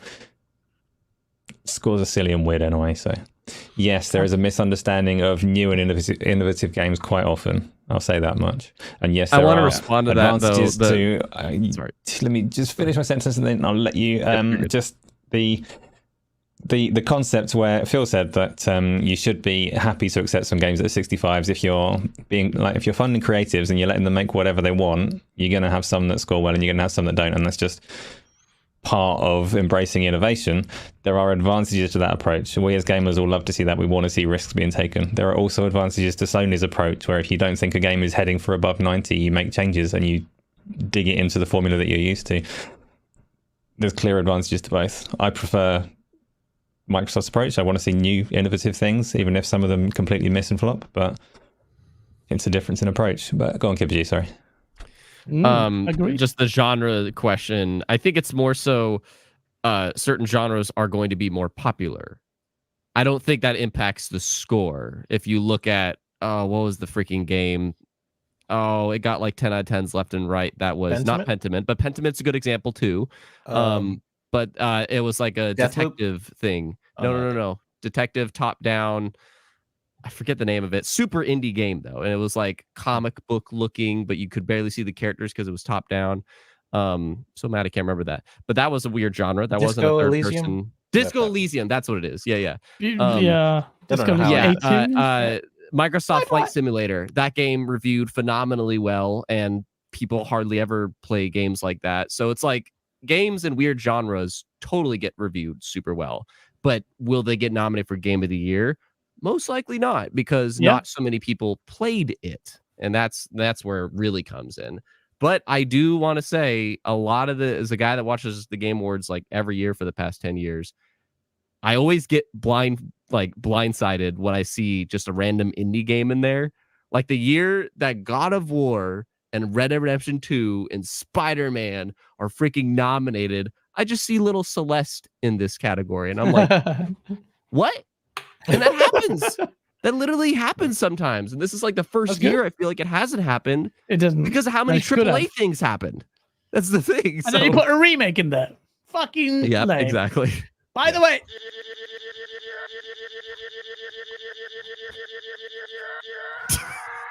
Oh shit! I just fucking refreshed. Did I? Oh, I can't refresh the stream. Fuck.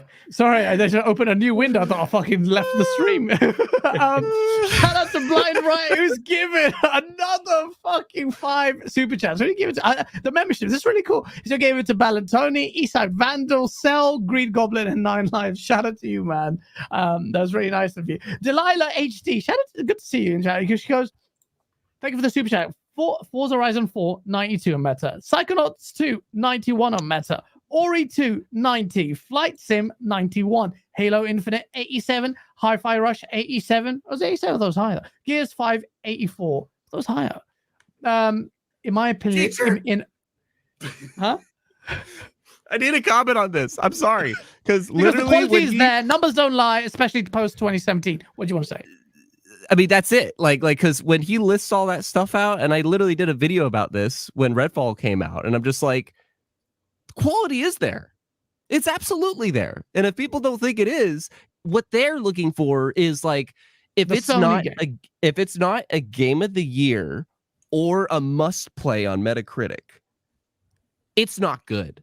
Yeah, I know. Get the fuck out of here with that. Hey, bro, I hate that mindset. But is it so because much. of the specific genres that people are saying that, or because no, it's just like everything. If an Xbox game is nominated for Game of the Year or a must play on Metacritic, then it's shit to some people, and I just don't get that. I just don't. Because he listed all those scores there, and those are all fantastic scores. Starfield scored great, but there were things that scored higher than it, tax or not.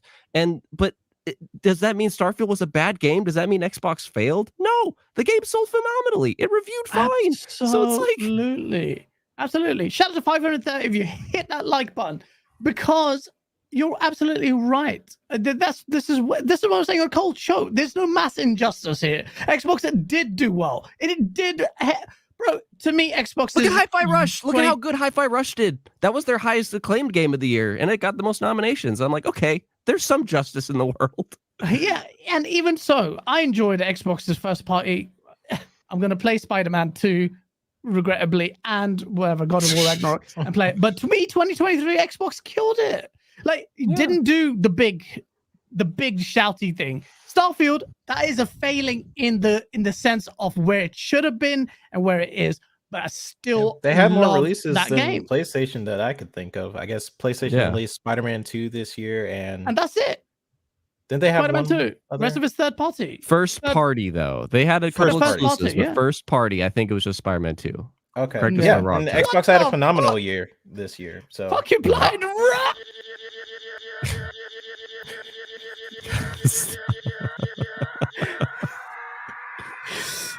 I'm gonna have a stroke. It looked like you were about to. I'm gonna actually go longer and longer. He's given another 5 memberships, bro. My head is pounding from doing that. E-Part, David VGS, Alio Sanyang. I haven't seen your chat before. Now they're all members. Nix is a member. I'm gonna have a stroke live just to do that. But that's so nice of him. He's given out so many memberships. That's a lot of money. So shout out to him. But yeah, you're right. I agree with you. And this is like Xbox. I'm saying Xbox guys, you guys being fucking defeatist for no reason when you've got such greatness this year. So, and if you won the Game of the Year nomination, and I agree, it should definitely be on that talking stage. Xbox should have a position where, despite the tax, they should be in the conversation of Game of the Year. Maybe next year. BG said, okay, by the way, before I read the rest of the super chats, BG said this, and I agree with BG 100%.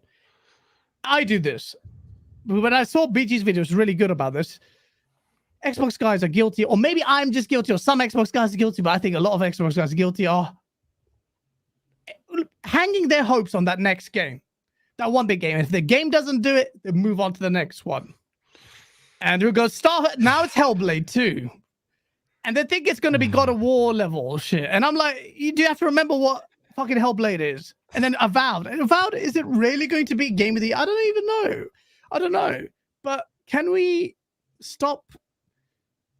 I don't want to give speeches. I'm not fucking Paris Lily. I just agree that we enjoy the do moment, that. man. Yeah, I just want to enjoy the moment and stop like such a good year. putting Yeah.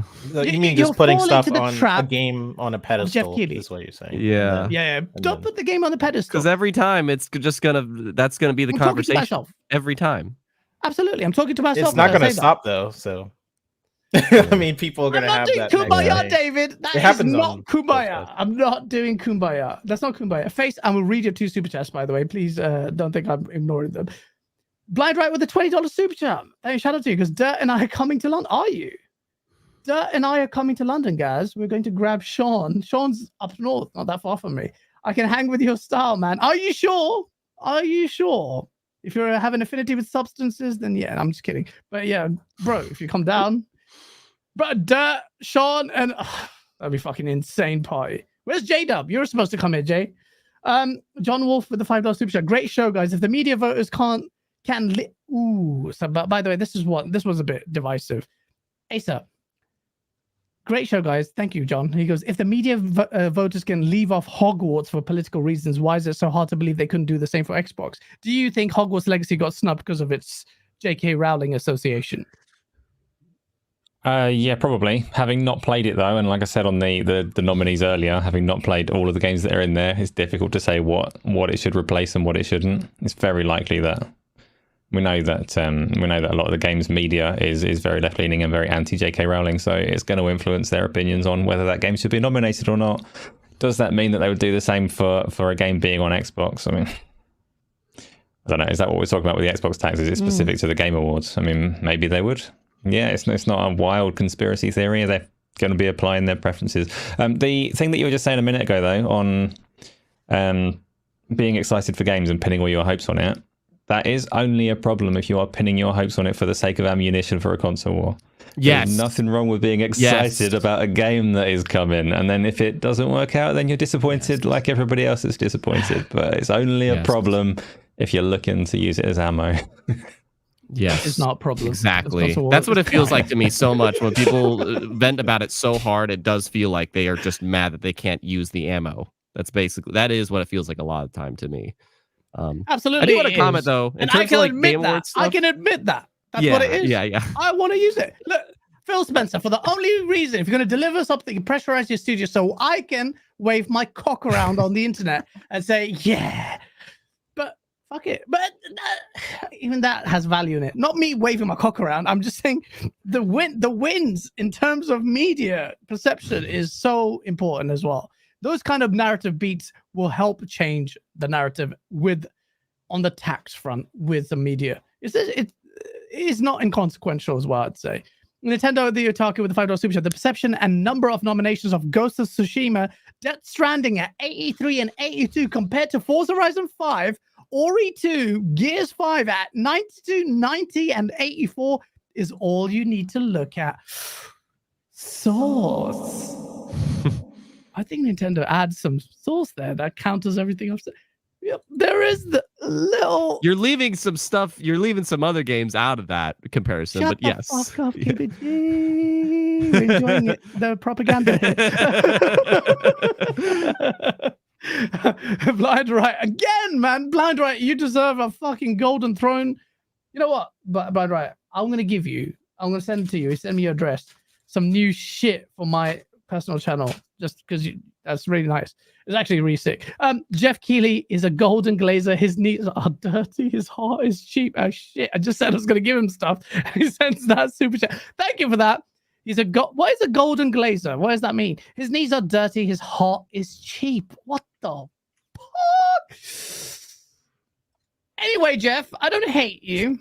I just think you know what you do. He loves it. He fucking loves the console wars. If anyone loves Geoff, it's just Keighley. He fucking monetizes the shit out of people like me. So I'm the problem. Face 23, Brooklyn, New York. You had 2 super chats and you were golden shower. What the fuck? What are you doing? First you said the Series X and S is failing. It's selling less than the Xbox One generation did, according to NPDs. I think that's a bit concerning. I do think that. I've always said that hardware sales are not inconsequential. I understand Xbox's focus on services.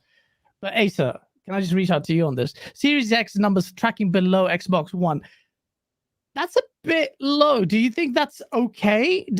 Because it's supplemented by PC numbers? Do you think the strategy is okay? Or you'd be concerned if you were Microsoft? I don't think the console numbers are massively concerning.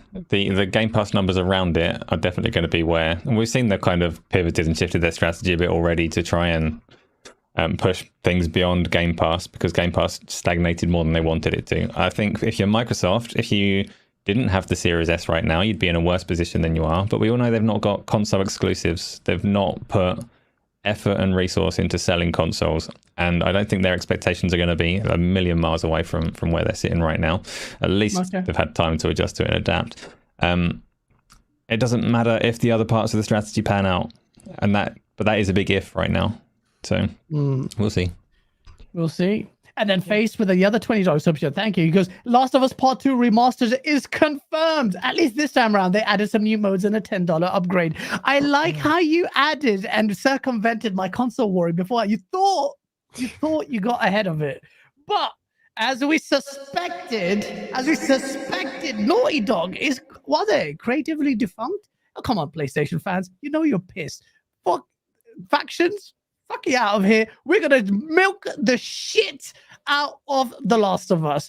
Yes, there's a $10 upgrade. Yes, you get. That's good. That's good. But the question is, what is Naughty? If I was a Naughty Dog fan, I would be pissed. I'm not a Naughty Dog fan. I mean, yeah, I was personally really looking forward to Factions. So I was like, yes, for years I've been waiting. They gave me a concept art image. I'm like, well, dang.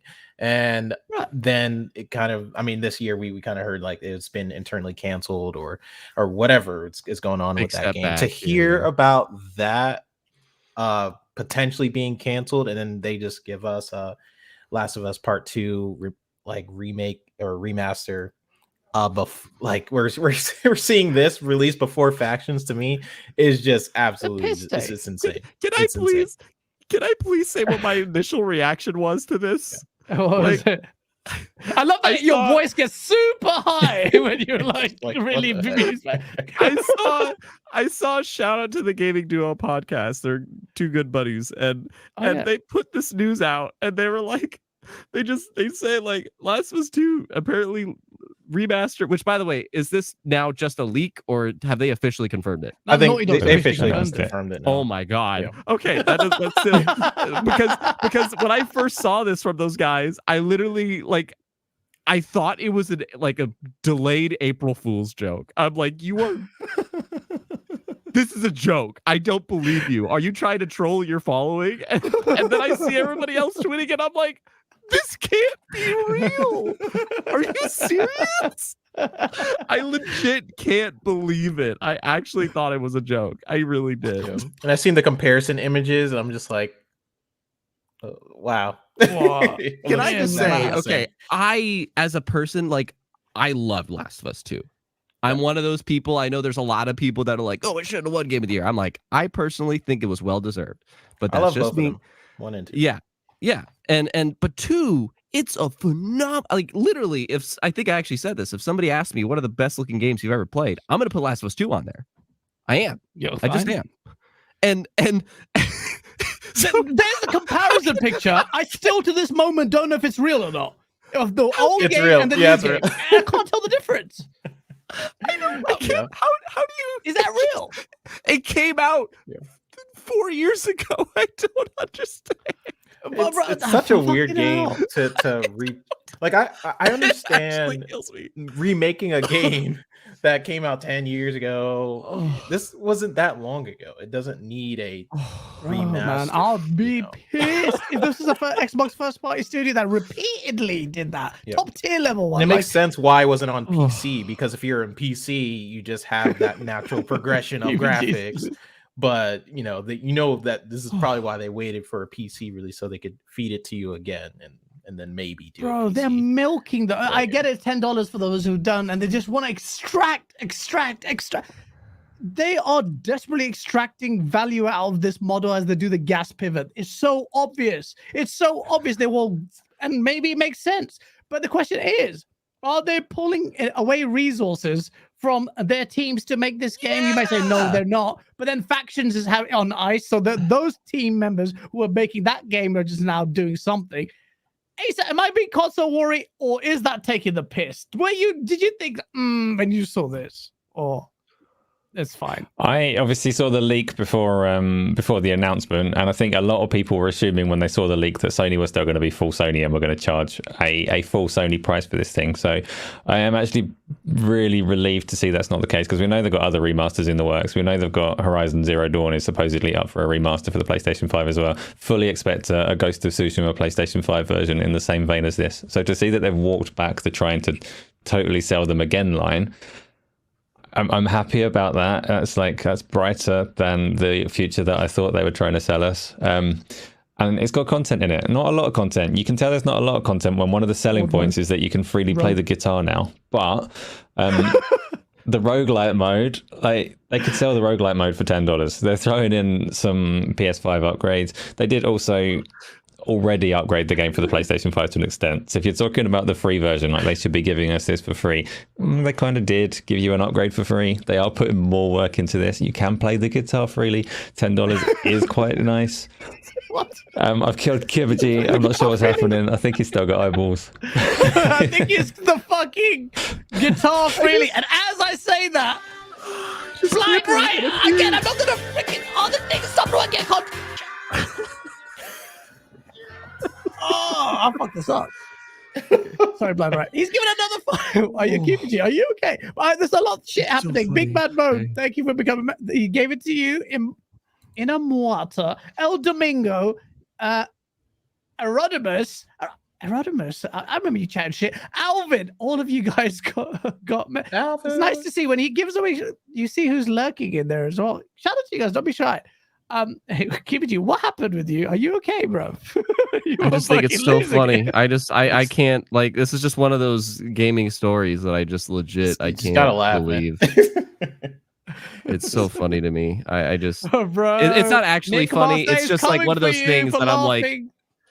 it's just one of those things that I find it funny because of how hard it is to believe, kind of a thing. So I mean, there are. So Asa just killed me when he said the egregious, guitar thing. Because that's a real thing that it killed me, man. Yeah. That just They have a guitar mode. oh my god. You can freely play the guitar. Yeah. It's like because I love Naughty Dog. Like you said, you're not a fan of them guys. Like I literally like fun fact, this is gonna sound very Xbox sounding, but I decided to go into 2024. I'm gonna essentially ignore my Switch and PlayStation basically, because I want to like ride that Game Pass train. I want to catch up on all the things that I've missed, and like there's so much this year, and I'm like, unless it is on the PlayStation side, unless it is an Insomniac game or a Naughty Dog game, I just want to hear about it. That's it. I just want to hear about it, but I don't need to play it. Chat is so messy right now. Yeah, but okay, I'm not gonna shit on it too much. I'm boycotting their games anyway. But you know, I just find it. I could sense the frustration of the honest PlayStation fans who are looking at Naughty Dog, and their patience is wearing thin. Shout out to Jack Move, Johnny. BG, you can learn from Jack Move. You know, if you want to be a better person, just mimic Jack Move, Johnny. JD Gamer with $5 super chat. Thank you. Oh, this is the fact. I've been waiting for Factions since like forever. It feels like, and the fact that I'll be waiting even further. Or has it ever been confirmed that it was canceled? I don't know, but they've been talking about it. Apparently, still working on it. Yeah. Apparently, well, one of the directors or something. The director.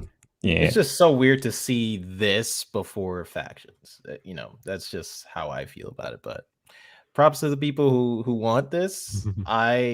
It will sell. It will definitely sell. Yeah, I love Last of Us 1 and 2. Like, I really connected with the story, especially part 2. It was pretty divisive to people, but I personally love the story for Last of Us Part 2. It just feels like milking at this point. You're just like, okay, I kind of want something new here, and it feels like they're kind of doing that with a lot of their franchise. Like, here's a remake, and yeah, it's just the issue is them doing it so closely, right? because I they know, just did that's part the- one. that's It the just main came thing. out. It literally So just that's the came out. problem, is that they did it so closely. I think that's the issue. Yeah. They're really squeezing. It's the Well, it squeeze, is an man. issue, but it's more of an issue that they did it so closely. Yeah. Yeah, exactly. No, I agree with you. JD Gaming goes, Xbox should simply stop supporting Geoff's awards and go support one that appreciates their support. No ads, no trailers, no support. I think Xbox What does he mean needs by to that? It's like basically he's just saying Xbox shouldn't get just punitive measure against Geoff Keighley. You always He's fuck us saying over. the day of the Game Awards, Geoff Keighley turns up at the Microsoft studio and the door's locked. No, It's like they're like theater, isn't Microsoft it? funds the Game Awards? I don't. Yeah. well, I mean, no, that would just just not be impressive. It's their studio, their theater. Yeah. It is a thing. I mean, Xbox can't afford not to be they there. get some It stuff is- out of it. I despite don't the think DICE it's a Awards real. being prestigious, Game Awards is the one everyone talks about. Everyone talks about that. Until That's the Game main one. Awards is in January, where you can take the full year into Yeah. account. I'm not They saying won't it's do a that. real award show. Like, if you really wanted to take the entire year of 2023 into account, do it They in won't January. do that. That's what the Oscars Advertising does. is bad. That's That's there. what the the Oscar does. Oscars. You know what? Yep. They It's do not- it it's in not even February that. or March. Yep. Yeah, It has Plus to all be. the You have stuff- to have other for stuff me you've done. February or March, because you have to have time for once you've got these 6 nominees, the panel that are deciding from that point should play the 6 nominees. So you need True. to allow Yeah. a window of time. It needs to be February or March for legitimacy for me. Yeah. Actually, yeah, I agree. But I do respect the timing, because the whole idea of the Game Awards is that I it is mean- a celebration. Sure. I'm not even going to consider that. But the other point of it is a celebration.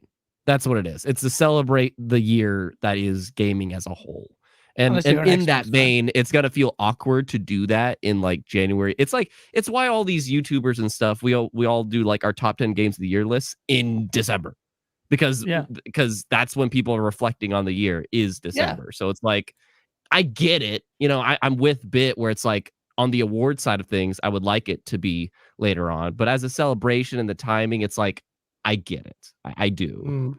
Yeah. It's one of those like it makes sense. bittersweet That's things. where a lot of game companies, it's the game companies too. They want it in December so they can promote, different gaming deals, sponsorships. I get why it's in December. I'm just like, if you want the sort of accolades, like this is a real award show, then I would put it later. But it is. They what won't. it is. Yeah.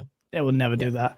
Alvin, he says, thank you for the $5 super chat. Because at this point, I'm seeing more The Last of Us milking, and a whiff of Bloodborne news is viscerally angering him. Sony, the bag is right there.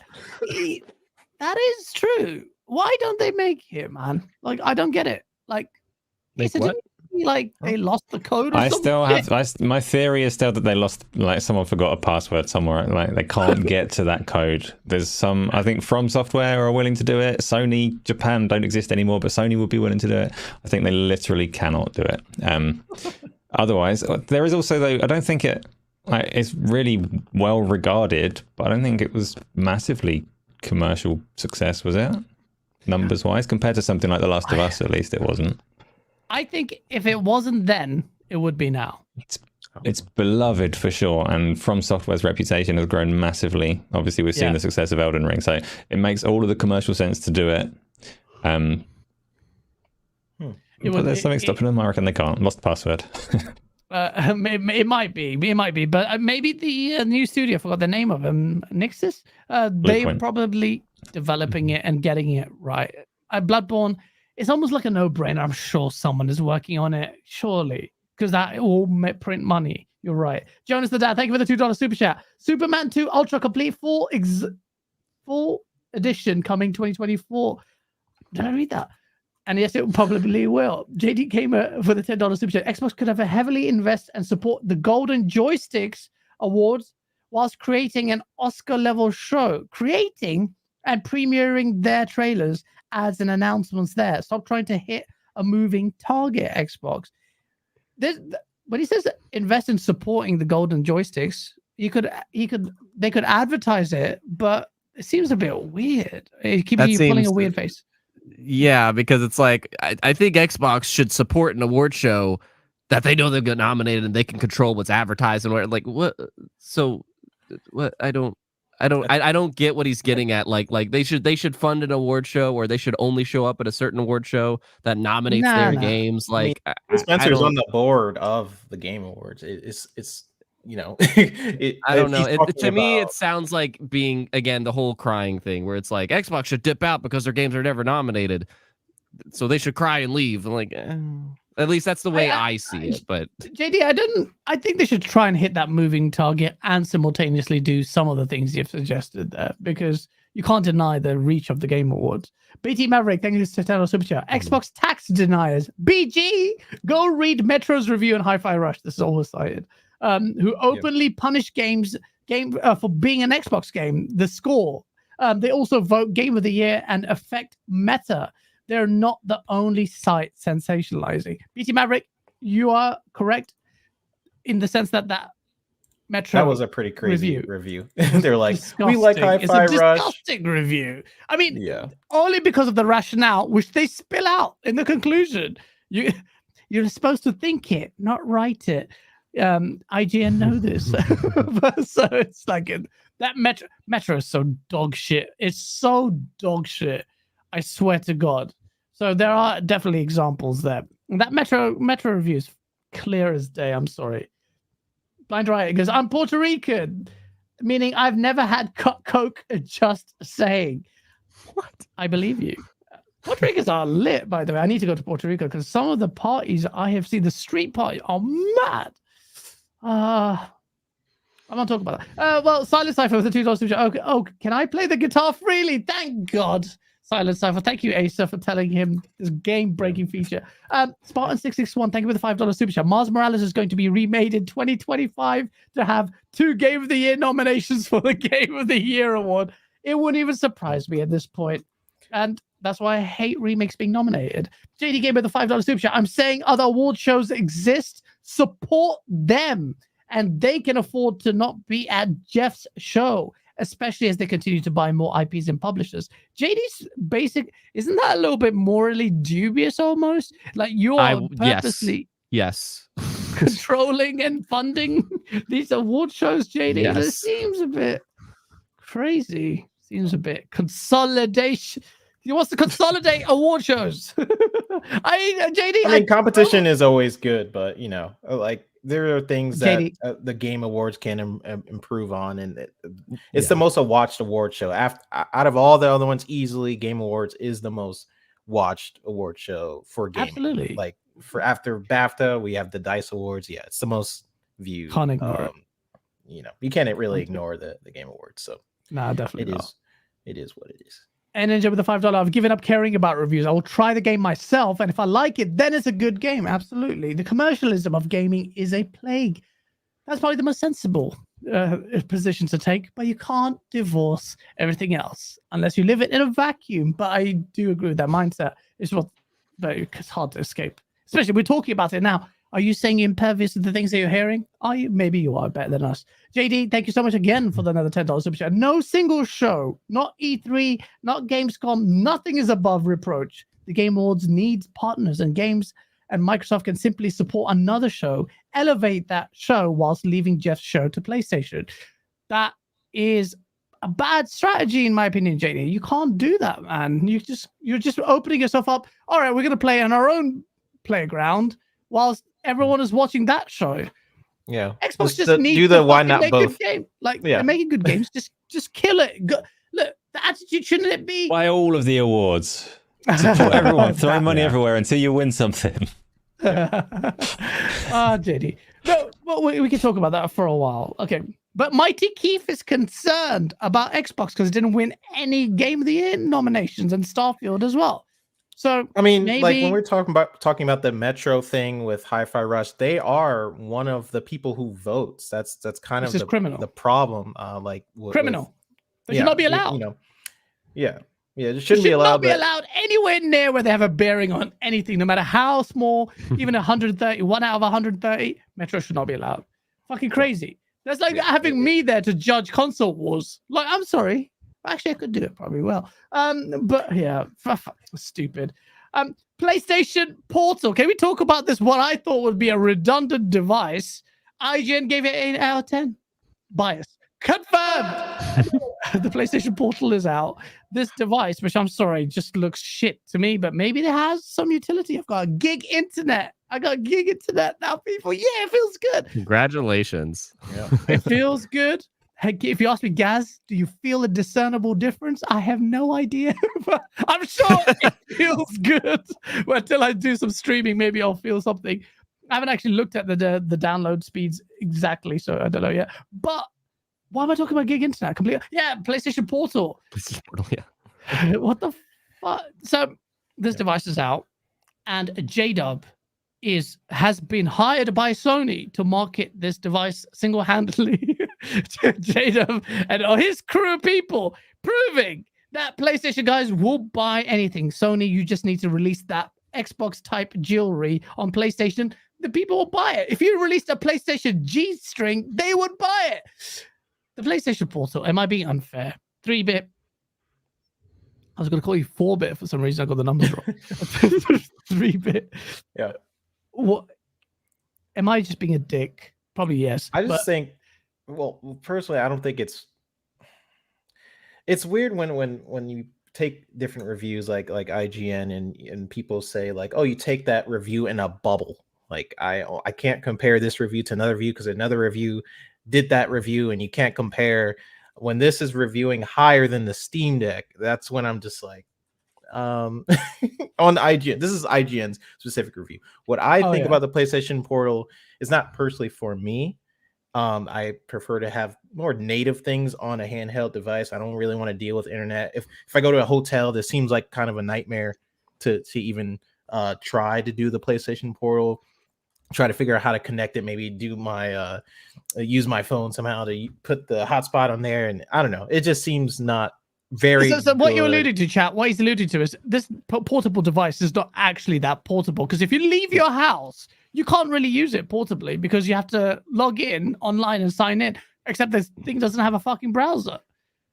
Yep. Yeah. Which they probably did because of Game Pass. They probably didn't want people playing Game Pass on them. Oh, that's why I feel like they makes sense. Yeah. I feel like they didn't put a browser on the PlayStation Portable device because of Game Pass. Because Game Pass. Otherwise, people will play Game Pass on the PlayStation Portable. Yeah, that's my theory. You know, that is what it is. But it's not. It's not for me. I feel like if they did something more native, like a PS Vita, that would be more towards my thing. Actually. But yeah, I don't know. Yeah, go ahead. I don't. Is it a good device? Because it looks like shit to me. I'm sorry, but who's buying it? And people are apparently sold out. Well, maybe I'm wrong. I don't. So I'm not buying this thing. I'm not touching this thing. But I will say I think it looks sexy. So yes, I think it looks absolutely hot. And I say this, the most convenient looking portable device. I'm not interested in buying it whatsoever. But when I hold the brick that is my Switch and I have to flex my freaking fingers to hold it, when I hold other things that have like just the slightest grip behind, ergonomically. Okay. But then freaking you have just straight up, you're holding the controller. 5 controllers, yeah. You're holding the PlayStation 5 controller with a screen in the middle of it. And that might seem simple, but it's like, I don't really care about it looking super fancy pantsy. This just kind of looks like it's doing the job, and it's got the white aesthetic that the PlayStation 5 is going for. So fine. Like I think the only thing I like about it is the design. That's the only thing I do like about it. I actually think a lot of filthy casuals, the mass market people, will look at that and think, oh, it's a PlayStation version of Switch, and they'll end up buying it, not really realizing that's basically relegated. But it doesn't have my problem with it is the sort of the capabilities of the device comparing it to like a Steam Deck. This is not in the same league to me as a Steam Deck. So if you are at home and you had your PlayStation 5 and you want to go downstairs and play, that's where I feel like it really shines. Like if you don't want to be stringent upon being on couch TV setup, you want to kind of like walk around, I feel like the device is pretty good. Anywhere outside your house, it's not really made for that. It doesn't feel like it's not very portable to that extent, and that's where I have a problem with how some people are viewing like this is better than the Steam Deck. It is. No, I saw someone say it's better than they're coming for the Nintendo Switch, and I laughed. So Yeah, Yeah. how it's does not. that It's show? not a native sort of device. It's not. That's not what it's. I it's think capable. That's not what's going for. Speaking of Parasilly earlier, I think it was either him or somebody else that they posted like, "Oh look, I'm using my Rogue Ally Tyrus. to play PlayStation Portable or whatever." And I'm just like, and he's like, "Yeah, I'm playing my PC stuff, my Xbox stuff, and my PlayStation stuff with my Rogue Ally." And I'm just like, "Damn boy, Pretty good damn." ad. That is a good ad. The Rogue Ally Yeah. it does cost like quite a bit. Yeah. But Price Is factor this- is a thing. this is selling though. $200 or whatever sold out at the official PlayStation It's just- store. I'm sorry, the absolute horseshit part of it that IGN called out, like as much as you want to give IGN shit, they did call out some bad things about it, which he's like, it is absolutely outrageous that this thing doesn't have Bluetooth. Like that is 8 out of 10. absolutely dumb. 8 out of Like- 10. They gave less to Steam Deck. So anyways, the Bluetooth part. That's kind of my point. Yeah, But it's absolutely dumb. Like why would you make any kind of portable device that doesn't have Bluetooth?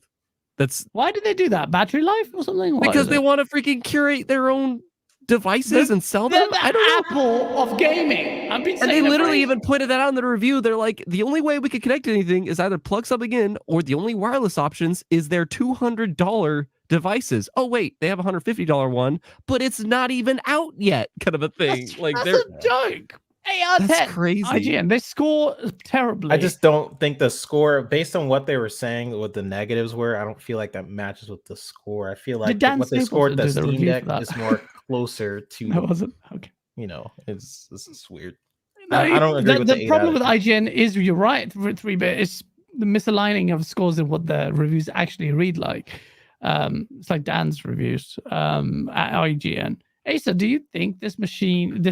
What are your thoughts on this device? It serves a niche within a niche. I'm never within interested in any of the. It's a niche within a niche. It's a small portable device screen thing that only really works around your own house in a very specific circumstance where you don't have access to your TV, but you want to play a PlayStation 5 game, which is like real small section of people, but they do exist and they can buy it. It's like Xbox sell nail polish, and I don't want it, but I'm not angry that they're selling it and getting all upset. So PlayStation's little portal thing existing doesn't upset me, but I definitely don't want one for myself. I didn't give it an 8. I don't. That means nothing to me. Like there's no.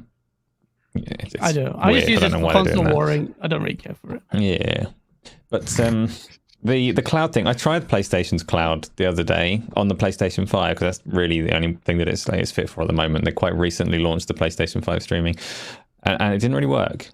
So it worked. It was relatively crisp, but it had horribly raised black levels, and the center speaker didn't come through. So I just had a look at Gotham Knights, and it played the little trailer, and all the voices were like just slightly diffused to either side, but there was a channel of sound missing.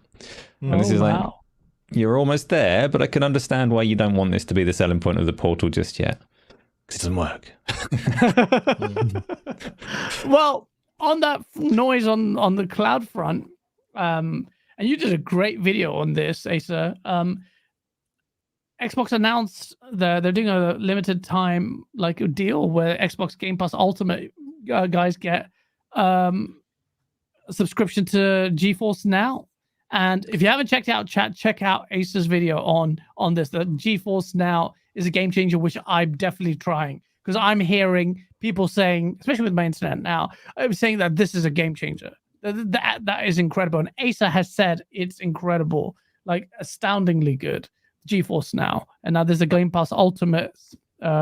Basically, I think you get it for the same price or a discount for GeForce Now. You get it or something like that. It's definitely not free. So if you get the 6-month GeForce Now premium pack, then you get 3 months of Game Pass included with it.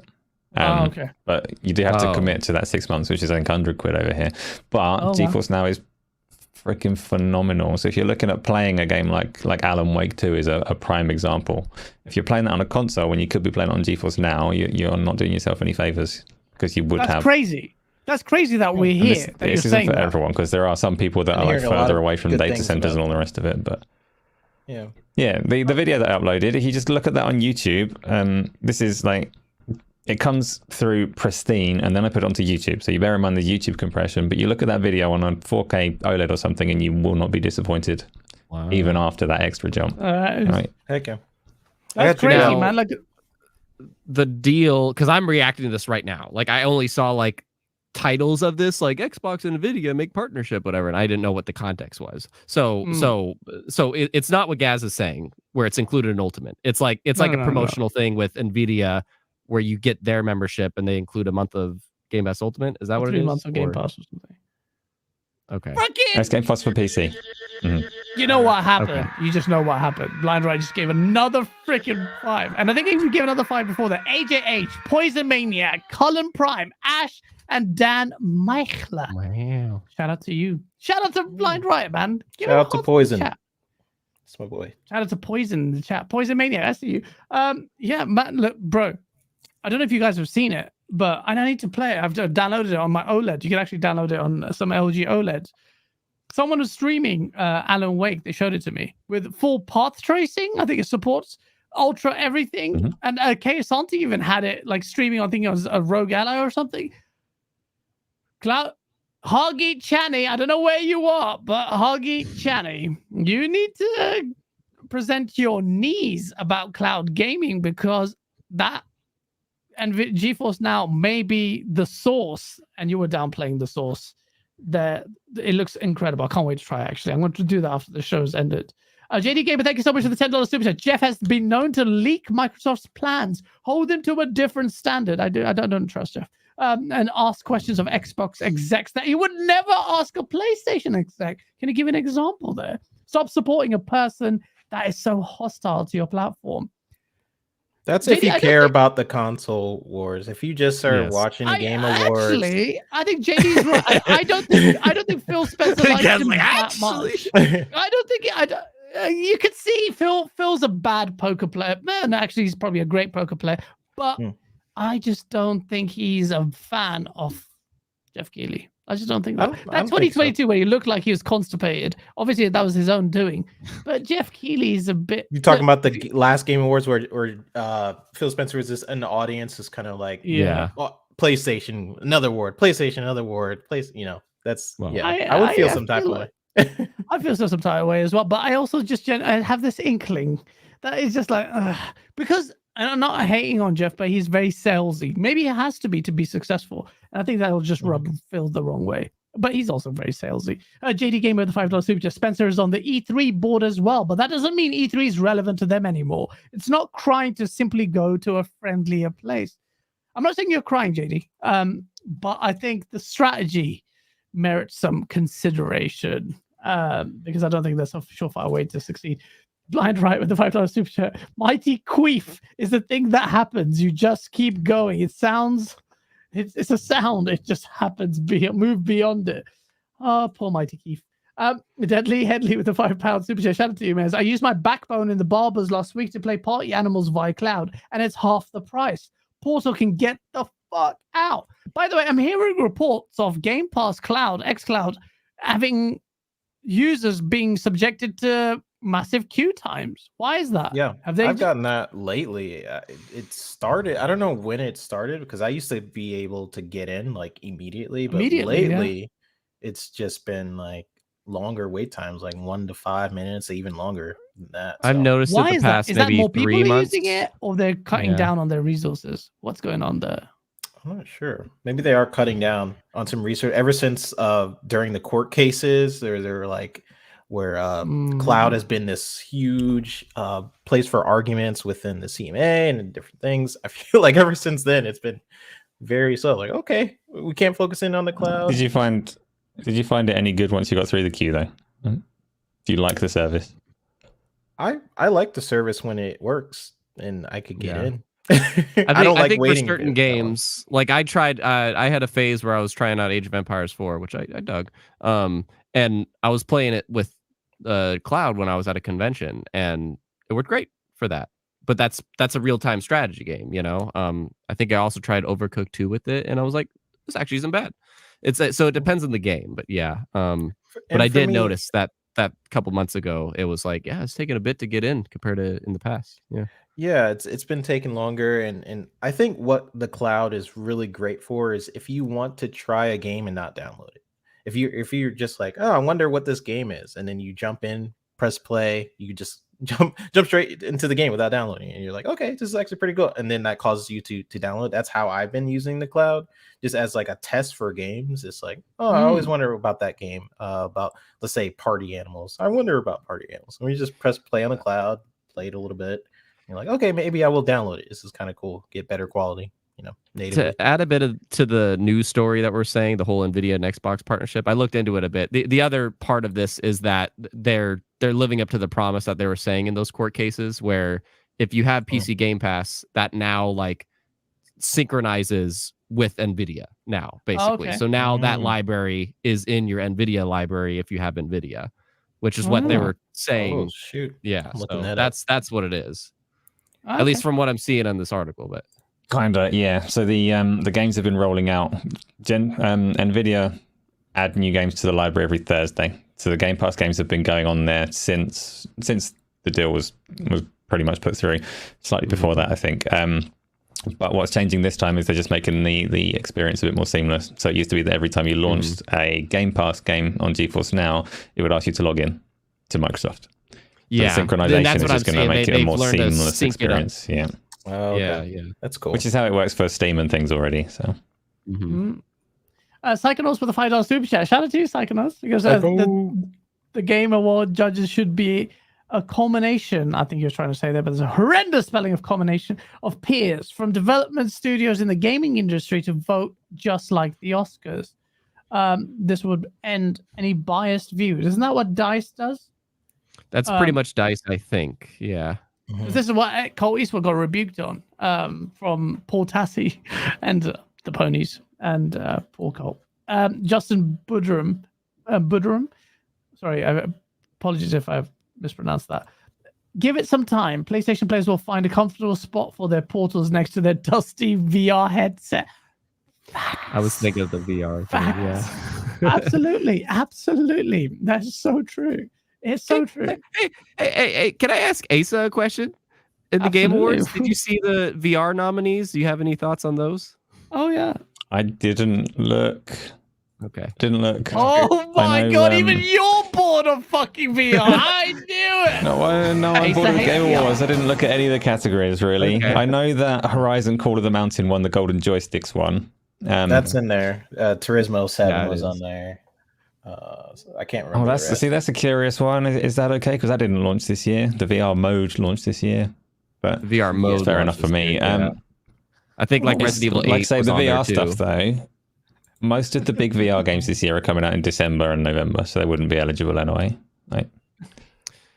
Makes it a bit tricky. Like in February, March. Curious if you saw it. Yeah. JD Gamer with a $5 super goes, it's not about console wars. Jeff asked when is Tomb Raider coming to PlayStation? I saw that. But he's never said anything about PlayStation exec Final Fantasy 7. He is a pony. I'm sorry. He's a pony. 100%. Jeff Keighley's a pony. We know that. Everyone knows that. Just like Jason Schreier's a pony. Just like Ty Kim is a pony. Ty Kim was tagging Jason Schreier. They just they're all ponies. Blind Riot with a $10 super chat. Paris. Is the Hold the Hands Lord going to pop up with a sanctimonious bullshit? What has he done to you? These are my kind of super chats. I don't hate Paris, but I love the smoke for him. Speaking of smoke, Knights of the Old Republic Remake. We thought this was a win. But PlayStation keep cancelling their shit. You never deserve this. Fuck PlayStation. Why would you get the one state of play was it? Where I said, you know what, fuck, that's a massive fucking slap backhand on the face of Xbox. How dare you allow PlayStation to take KOTOR, which never featured on PlayStation, the remake, which I would have played because I don't think that formula of that turn-based stuff has aged well. KOTOR coming back, this could be fucking killer. The place they're gonna have KOTOR coming. Part of me is actually disappointed that KOTOR is actually cancelled because I want to play that game. But I'm a dick, and that's why PlayStation is not getting that game, and they fucked it up. They fucked it up. What do you think about that? Am I a dick for quasi celebrating? The writing was on the wall. I wanted it more than I wanted to be a dick. I don't know the story fully, so let me clarify that. So I'm not an authority coming from in the Tom subject, Henderson and other sources and Geoff Grubb, maybe. I don't know. Maybe Grubb posted about it because first I think wanted to go ahead. No, I was just gonna say initially where the rumors I believe started was every time there was a earnings call with the CEO of whoever was developing KOTOR, he refused to answer any questions about KOTOR. I feel like that's where it started, and then people did more investigating on it, and they're like, "Yeah, it's canceled." But I don't know. I don't fully know where the story came from, but it feels like I'm pretty sure it's canceled. I want to clarify. Well, here comes the Damage Paris Lily control. in me. Yep. I don't unless, and again, this is what I was building up to. I'm not well versed in the topic. I literally am trying to look up an article of it right now, but this wasn't PlayStation's call. So I know you want to do the console warring situation, but this wasn't up to PlayStation. This was Embracer Group or whatever, right? That's all I saw. So Doesn't matter. No, I'm being a dick. But what I'm saying though is like, if this was Embracer, like actually, let me look this up right now because I want to know who it was. Who was the studio? Pretty sure it's Embracer. Yeah. They're having a It's fucking just on a turmoil. Embracer and Aspia, yeah. See, it's just a streak of all, and I think that is important because it's just a streak of all this stuff that Embracer Group has been doing all year long, and it's like. But initially, wasn't it? Man. It was another studio, if I'm not mistaken. It was. They passed the game to another studio because initially it was. So there were reports like a year ago that Aspia fucked up, weren't there? And it was going to go to Saber Interactive, I think. Yeah. So they switched it. Like this is the second time, I guess. they had that studio. They switched it to this studio, and now it's possibly can't. So what's happening with Embracer, man? They're fucking uproarious. They're leaking hard. Yeah. They need some Xbox acquire some stuff. See, Crystal Dynamics. That's one of the rare things. Like, I'm not a massive fan of consolidation and acquisitions everywhere, but you look at Embracer and it's like, if someone doesn't, then some of those studios are not going to be studios anymore. So like, it doesn't need to be Xbox, but people do need to start stepping in. Publishers do need to rescue those studios. Yes, because Embracer are looking to sell many them. good IPs there. Like, isn't Tomb Raider there? 100%.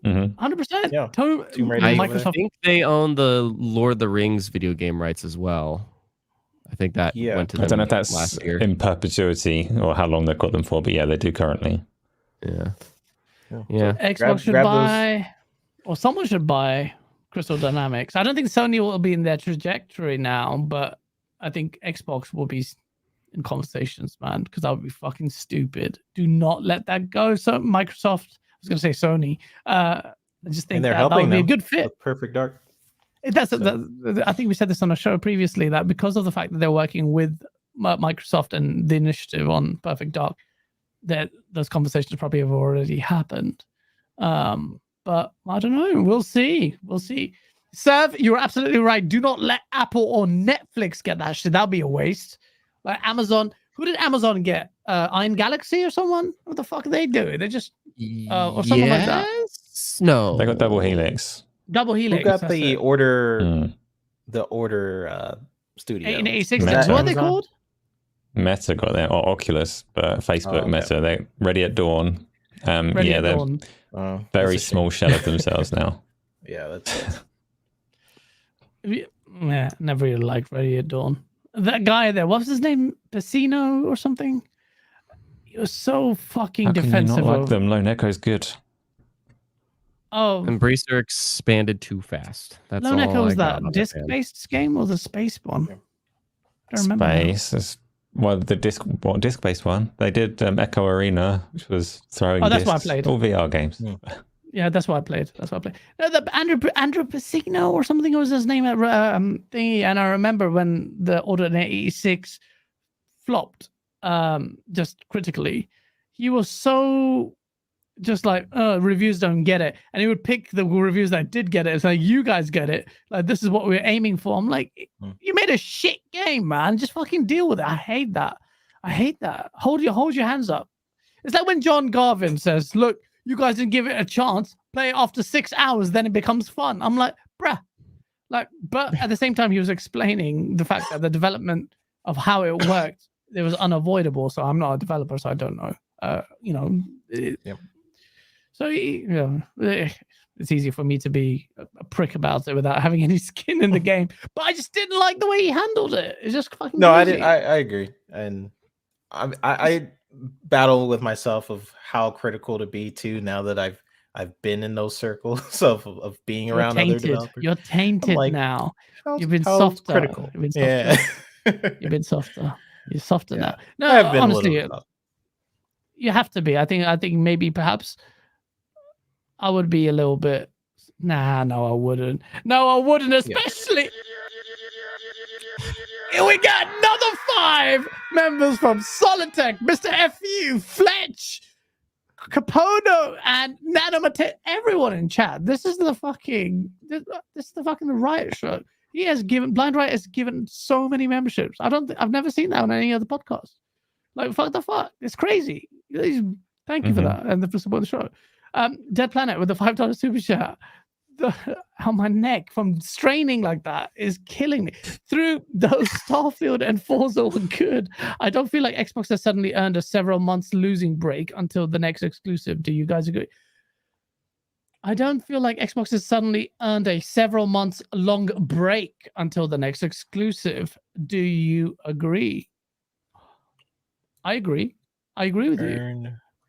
Suddenly earn a several months long. Like, should they get a break because they've delivered Hi-Fi Rush, they've delivered Forza, they've delivered Starfield? Should they get a break? No. Look, Dead Planet. Like, everyone has said it. Like, Phil Spencer said it. You're going to get a game every 3 months and blah, blah, blah, blah, blah, blah. Then give it to us. That's where I was lost. Like, what's the definition of several? I always lose track of that. I'm like 3 or 4 months. Why is several months? Yeah. Nah. Okay. No. Harry Balzac says Forza lol. Shut the I don't give a shit if you remember. You can suck my Forza is great game. Great game. I lost all my footage of Forza. I need to get back on it. Forza is sick. Don't even dare talk shit about Forza. Get murked. I remember when they first showed Forza, and then everyone's like, "Oh, it was the CG footage," and then they pulled in to the car actually driving. I still remember Forza Horizon 5. That moment. Yeah, for Horizon 5. Yeah. But Forza Motorsport though, can I just have a little venting session on 1010? Asa, have you played? You haven't. This Pancake. I'm not 1010. Well, I have a play. Can I interrupt? I'm sorry. Just really quick, because guys, I want you to be able to do your rant, but it's getting a bit late for me. As I was sorry. We're gonna wrap up. Yeah. We're gonna wrap up. Oh, okay. Go ahead and do your thing then. I just wanted to make if we got like another 5 minutes, then I think I'm good. 5 minutes. We'll wrap chat. Don't play any more super chats. Thank you so much for that. Thank you. Sorry, chat. Honestly, we're gonna wrap up there. But very quickly, you played Forza Horizon. You're saying Forza Motorsport a lot. Asa, what are your thoughts on it? Because we always said Turntem never miss. Do you think they missed? I don't think so. No, I don't think they missed, apart from the lack of VR, obviously. I'd play it so much if it had that. And it should have. It's a racing game, so it should have it. I do actually play it. Reluctantly. I play it on Sundays. I do community streams on Sundays, and the people like Pancake games, and they like Forza Motorsport. And it is very simple and easy. When it works, sometimes it doesn't work, but when it works, it's very simple and easy to just put a race together and say, let's go. And have a good race. So that means a lot to me, more so than how dry the campaign is and all the rest of it. But yeah, I'd play it daily if it had VR. What racer feels better to you in Pancake mode, GT7 or Forza? I literally can't do a comparison because it's the only game that I pick up a controller and play. I hate playing racing games with a controller and in Pancake mode. So there's no other game that I've actually played to make a fair comparison. Yeah, okay, fair enough. I just want to get your view on it because I know Nick Marseille is watching. I just want to get, and he respects your view. So let's see. Yeah. I played both. I think GT7 has better rumble controls, but for the most part, I think Motorsport controls better to me. Forza, I'm not being a troll. If you like rumble, then GT7. Forza's controls are the best controls I've ever felt in a racer. Best by far. and I really want to play it. And on that note, and as we're about to go, I will say, shout out to Blind Riot. Wow, man. The last time I'm gonna spaz on this show. Oh fuck. How many is that, like 30 Nice. memberships? Oh my god. Giving Like so total? Crazy. fucking More more. than that, yeah. Wow. And on that note, ladies and gentlemen, let me read these members, the new members. Welcome to the family, bruv. Hey, look, Wow. he's assimilating like the Borg, bruv. You've got Focus Active, Bernard Miller, Sign Films, Jar Jar Jinx, Jar Jar Kinks. That's a sick name. Greg Baker. Shout out to you guys. And shout out to this guy. Honestly, thank you for joining the family. Shout out to Blind Riot, man. He's really supported. Hit the like button if you enjoyed the show. I'll do the timestamps when I'm taking a shit. Gents, it's been an epic show. It's been a crazy show. I like the audience interaction ratio to chat as well. And you guys just killed it. KBG, I know I need to go. Sorry, I'm so sorry, man. And I said 2 hours. Don't worry, bro. I've got you 2 hours. That it went out over 2 because it's so good. Tell the peoples, man, what's going on, where they can find you. They know you're famous now. Yeah, man. Samurai Kibaji. I've been on the show a few times. It's been good to chat with everybody here. It's been good to meet Bit. It's been good to meet you guys in chat. I hope this was fun to you. I just love to speculate on games because what I've recently realized is that it's just one of the best ways of self-expression. I love it when people get to express themselves, and that's a great way to do that, expressing over your passion. So that's what I'm about. If you want more of that, head over to my Twitter or YouTube. Those are the main 2 platforms I'm on. And hit me up if you got any questions. Absolutely. Definitely check him out. He's brilliant as well. And you'll just see him on the documentary and other places. Last but certainly not least, Bit, welcome to your debut. How was it? I hope you enjoyed it. It's fun. Yeah, it's fun. I feel like we all had like similar views, but we where we differed, we were very respectful and nice. And so I enjoyed it. I enjoyed it. Oh Yeah. But yeah, appreciate the invite, guys. Everybody in chat was amazing. We had a lot of great conversations. You guys can find me on Twitter, i3bit, and you just see my stuff on there. But I appreciate the invite, everybody. It's been fun. Thank you so much, man. It was lovely having you, man. And both of you, gents. And thank you, everyone in chat. Hit the like button. And thank you. Shout out to the mods in there for killing it. Ilo, my gonads, you legend. Asa, you bad with it. You didn't have to go. That's wicked.